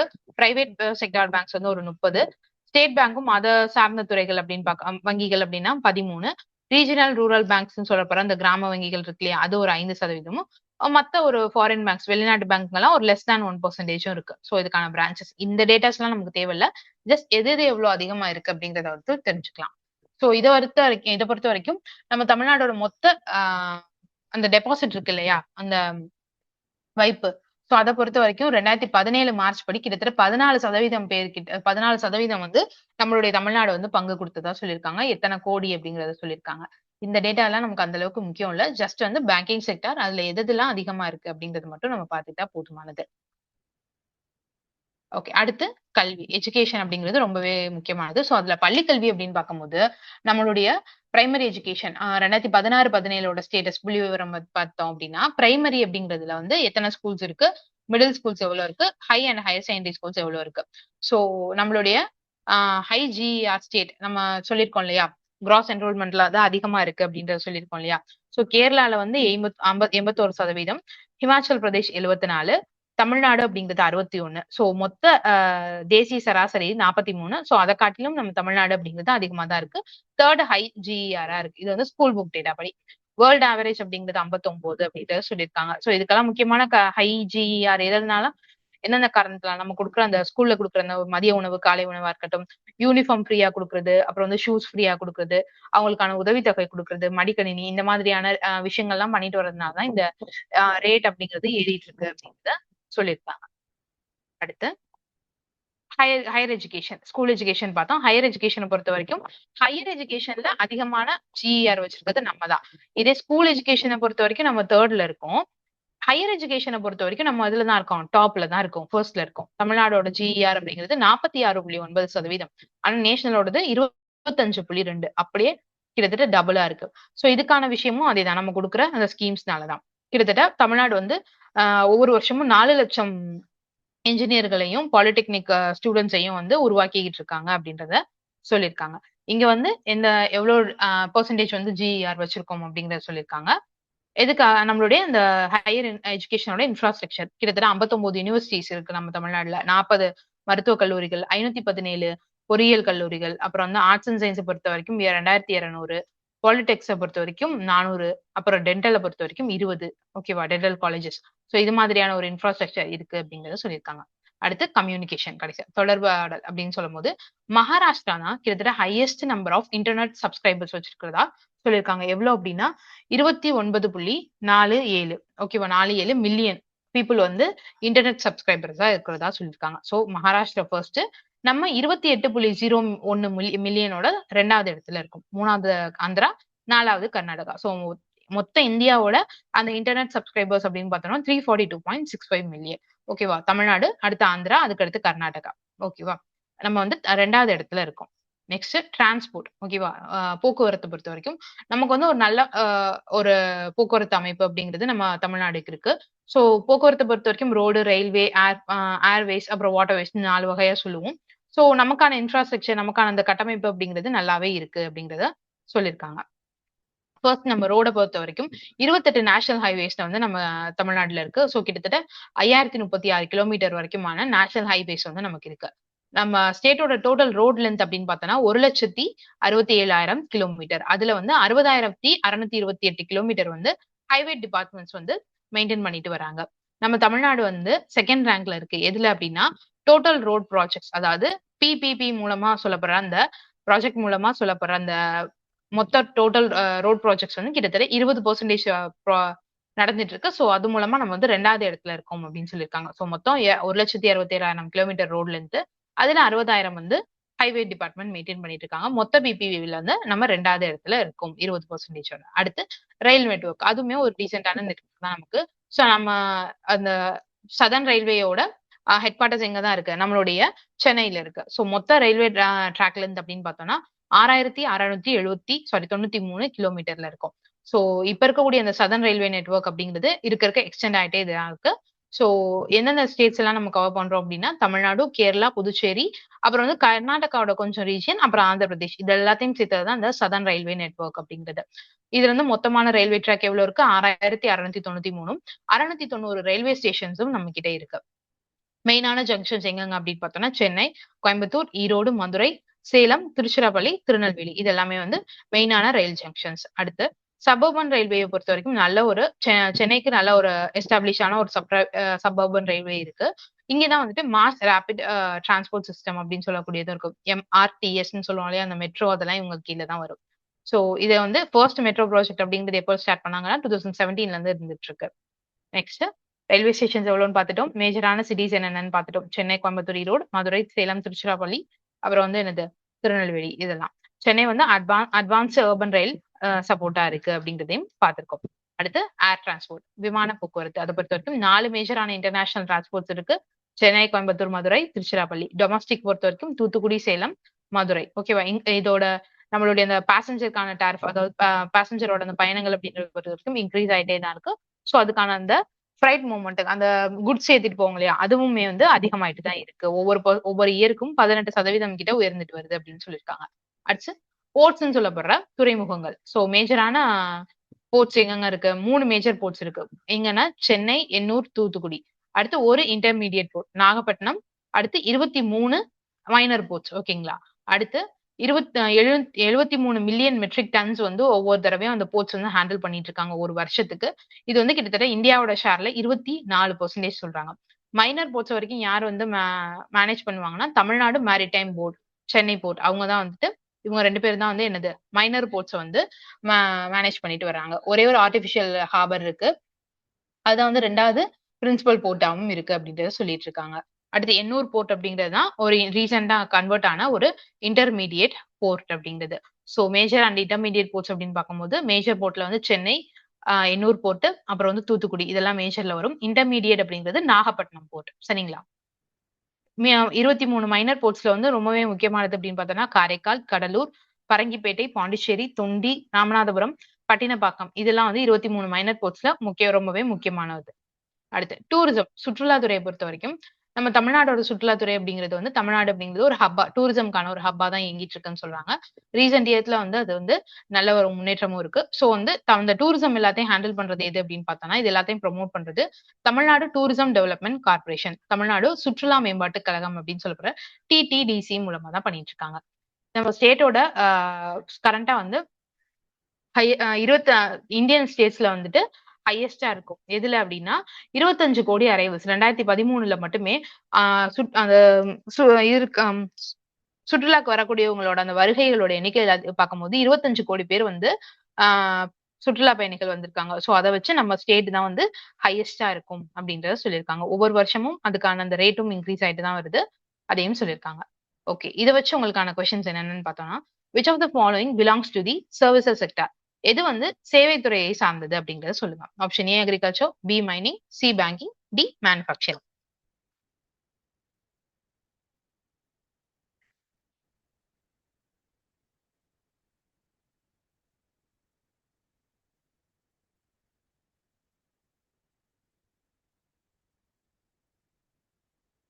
எஸ், ஆப்ஷன் சி பேங்கிங் அப்படிங்கிறது தான் கரெக்டான answer. Tamil Nadu ranks dash in the installed wind energy capacity in Tamil Nadu. இந்தியாவில் நிறுவப்பட்ட காற்றாலை ஆற்றல் திறனில் தமிழ்நாடு எத்தனையாவது இடத்தில் உள்ளது?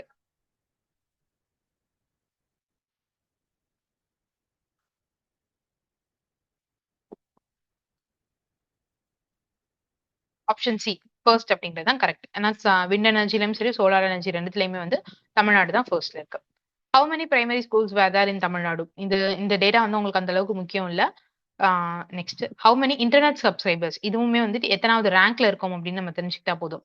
மார்ச் 2016 டேட்டா படி எத்தனை வந்து இன்டர்நெட் சப்ஸ்கிரைபர்ஸ் வச்சிருக்கோம் அப்படின்னா, ஃபர்ஸ்ட் வந்து மகாராஷ்டிரா 29.47 மில்லியனும், நம்மளுடைய தமிழ்நாடு வந்து செகண்டா 28.01 மில்லியன் சப்ஸ்கிரைபர்ஸும் வச்சிருக்கோம்.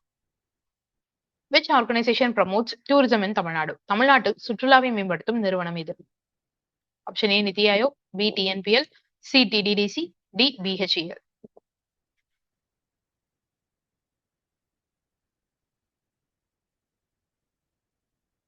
Option C TTDC, Tamil Nadu tourism development corporation. Okay, இப்போ நெக்ஸ்ட் நம்ம பார்க்கக்கூடிய டாபிக் என்ன அப்படின்னா திருக்குறள் சார்ந்த பொருளாதார குறிப்புகள். ஓகேவா? நம்ம திருவள்ளுவர் வந்து நிறைய டேட்டாஸ் கொடுத்திருப்பாரு. ஸோ அவர் வந்து எக்கனாமி சார்ந்த, அதாவது பொருளாதாரத்தை பத்தி என்னென்னலாம் சொல்லியிருக்காரு அப்படின்னு பார்ப்போம். ஃபர்ஸ்ட் குறள் வந்து செய்க பொருளை செருணர் செருக்கற்கும் எஃகதனிர் கூறியதில். அதாவது என்ன சொல்றாங்க அப்படின்னா, செல்வம் அப்படிங்கிறது ஒரு மனிதனுக்கு மிகப்பெரிய ஒரு பாதுகாப்பையும் வலிமையும் கொடுக்கும். சரிங்களா? இது வந்து அறத்துப்பால் அதுக்கு கீழே வரும்.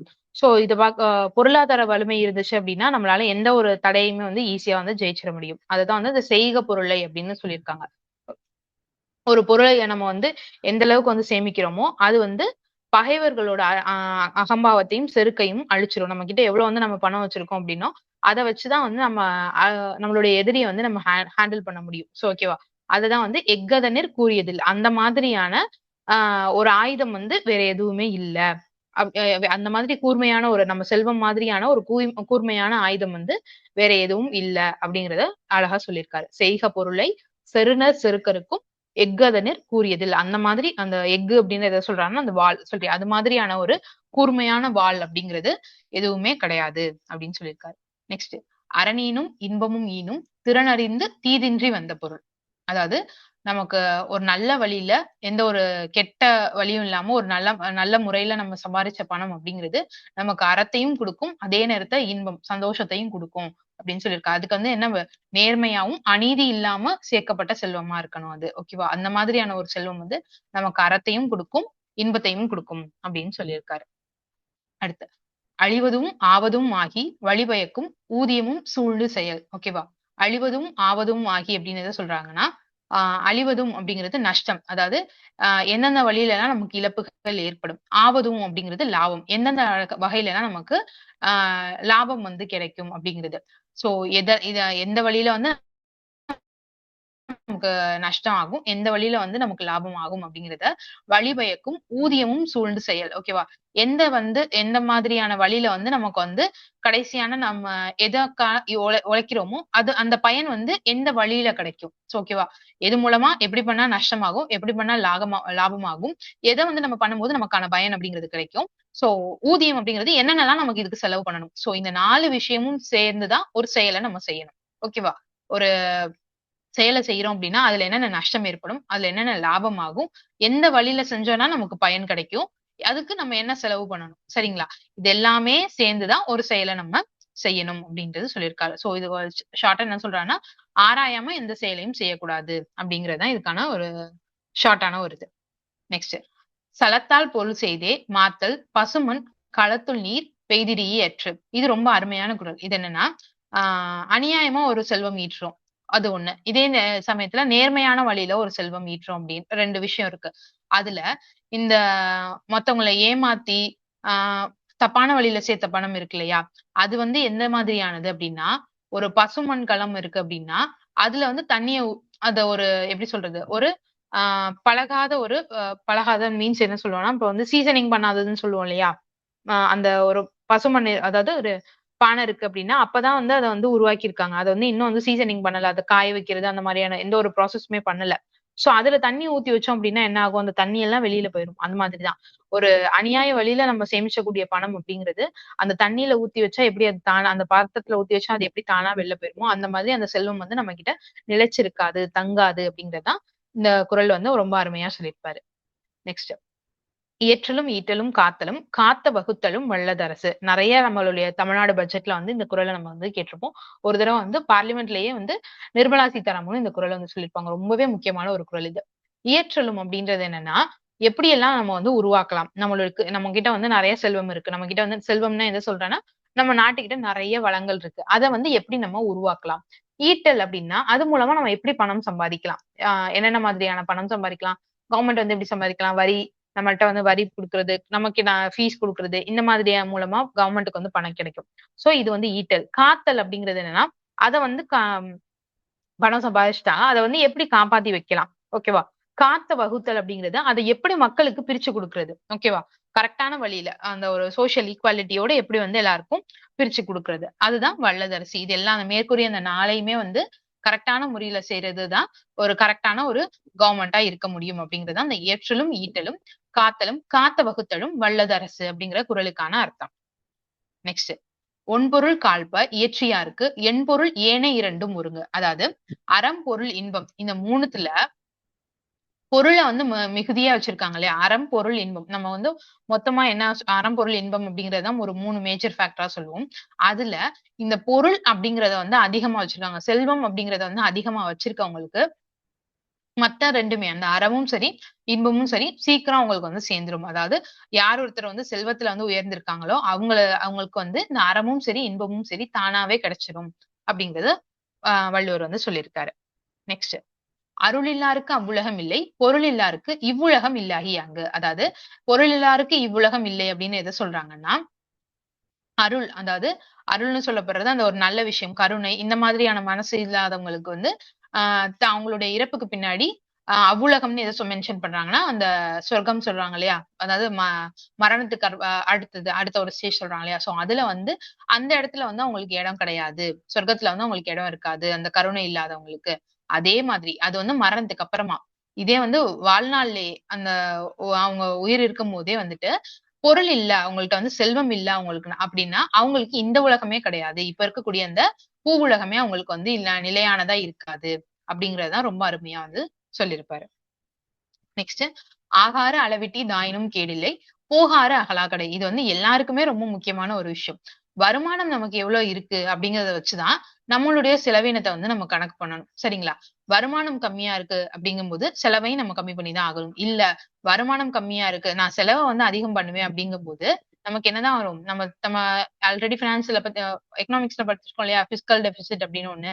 சோ அதுதான் அந்த ஒரு நிலை தான் ஏற்படும். நம்ம கிட்ட வந்து போதிய பணம் இல்லாத நிலை தான் வரும். வருமானம் கம்மியா இருக்குன்னா செலவையும் அதுக்கு உட்பட்டு தான் இருக்கணும். அப்படி இருந்துச்சுன்னா நமக்கு எந்த கேடும் இல்ல. ஆகாறு அளவிட்டி தாயினும் கேடில்லை, போகாறு அகலாக்கடை. ஓகேவா? அளவறிந்து வாழாதான் வாழ்க்கை உள போல இல்லாகி தோன்றா கெடும். அதாவது அவனோட சொத்து மதிப்பு எவ்வளவு அப்படிங்கறது தெரிஞ்சுக்கிட்டு அதுக்கேத்த அவனுடைய வாழ்க்கையை வந்து அமைச்சுக்கணும். அப்படி இல்ல அப்படின்னா இருப்பது போல இருக்கும் ஆனா இல்லாதது, அதாவது அந்த கானல் நீர் அப்படிங்கிற மாதிரி சொல்லுவாங்க, இருக்கிற மாதிரி தெரியும் ஆனா இருக்காது. அந்த மாதிரிதான் அவனுடைய வாழ்க்கையுமே வந்து நல்லா இருக்கிற மாதிரி இருந்து அழிஞ்சிரும் அப்படிங்கறத சொல்லியிருக்காரு ரொம்பவே அழகா. அளவறிந்து வாழாதான் வாழ்க்கை, அவனுடைய அளவு என்ன அப்படிங்கறத தெரிஞ்சுக்கிட்டு அதுக்கேத்தாற் போல அவன் வாழணும். அப்படி இல்லைன்னா உள்ள போல இல்லாகி தோன்றா கெடும், அதாவது உள்ளது போல தோன்றி இல்லாம அவன் வந்து கெட்டு போயிருவான் அப்படிங்கறத சொல்லியிருக்காரு. Okay. இதுல வந்து உங்களுக்கான கொஸ்டின்ஸ் என்னன்னு பார்க்கும்போது, according to Thirukkural, what is the primary purpose of wealth? திருக்குறளின் படி செல்வத்தின் முக்கிய நோக்கம் என்ன? ஆப்ஷன் ஏ வந்து டு டிஸ்பிளே ஸ்டேட்டஸ், அந்தஸ்தை வந்து வெளிப்படுத்துறது.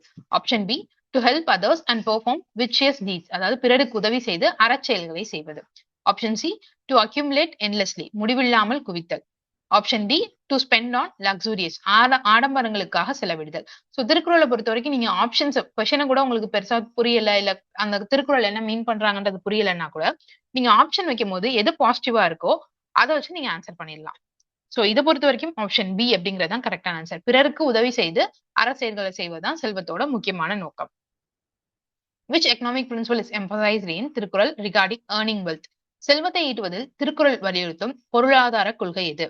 Option A wealth should be earned through honest and righteous means, நேர்மையான மற்றும் அறநெறியான வழிகளில் செல்வம் ஈட்ட வேண்டும். Option B wealth should be earned as quickly as possible, முடிந்தவரை விரைவாக செல்வம் ஈட்ட வேண்டும். Option C wealth should come only through inheritance, பரம்பரை வழியாக மட்டுமே செல்வம் பெற வேண்டும். Option D wealth should not be earned at all, செல்வமே ஈட்டக்கூடாது அப்படின்னு சொல்லியிருக்காங்க. சோ இதுல ஆப்ஷன் படிக்கும் போதே உங்களுக்கு தெரிஞ்சிடும், நேர்மையான மற்றும் அறநெறியான வழிகளில் செல்வம் ஈட்ட வேண்டும் அப்படிங்கறதுதான் கரெக்டான answer. Next, according to Thirukkural, what is the result of wealth earned without harming others? பிறருக்கு தீங்கு விளைவிக்காமல் ஈட்டப்பட்ட செல்வத்தின் பயன் என்ன என்று திருக்குறள் கூறுகிறது? Option A it brings lasting prosperity and respect, அது நிலையான செழிப்பையும் மதிப்பையும் தரும். Option B it decreases over time, அது காலப்போக்கில் குறையும். Option C it creates enemies, அது பகைவர்களை உருவாக்கும். Option D it has no special value, அதுக்கு எந்த சிறப்பான மதிப்பும் இல்லை அப்படின்றது.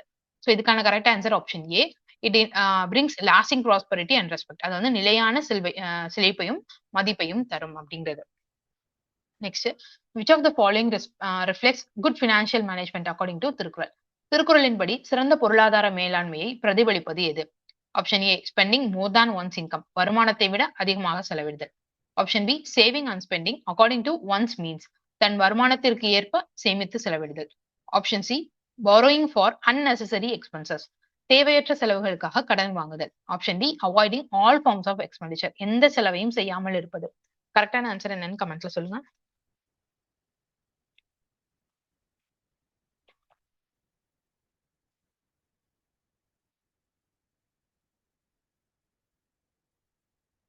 Option B saving and spending according to one's means, தன் வருமானத்திற்கு ஏற்ப சேமித்து செலவிடுதல் அப்படிங்கிறது கரெக்டான ஆன்சர். கடைசியா, according to Thirukkural, what is an important duty of ruler in managing a nation's economy? ஒரு நாட்டின் பொருளாதாரத்தை நிர்வகிப்பதில் அரசனின் முக்கிய கடமை என்ன என்று திருக்குறள் கூறுகிறது? A increasing taxes without limits, வரம்பின்றி வரிகளை உயர்த்துதல். B ensuring fair collection and proper use of resources, வளங்களை நியாயமாக சேகரித்து சரியாக பயன்படுத்துதல். Option C spending all revenue immediately, அனைத்து வருவாயையும் உடனடியாக செலவிடுதல். Option D ignoring cultural development, வேளாண்மை வளர்ச்சியை புறக்கணித்தல்.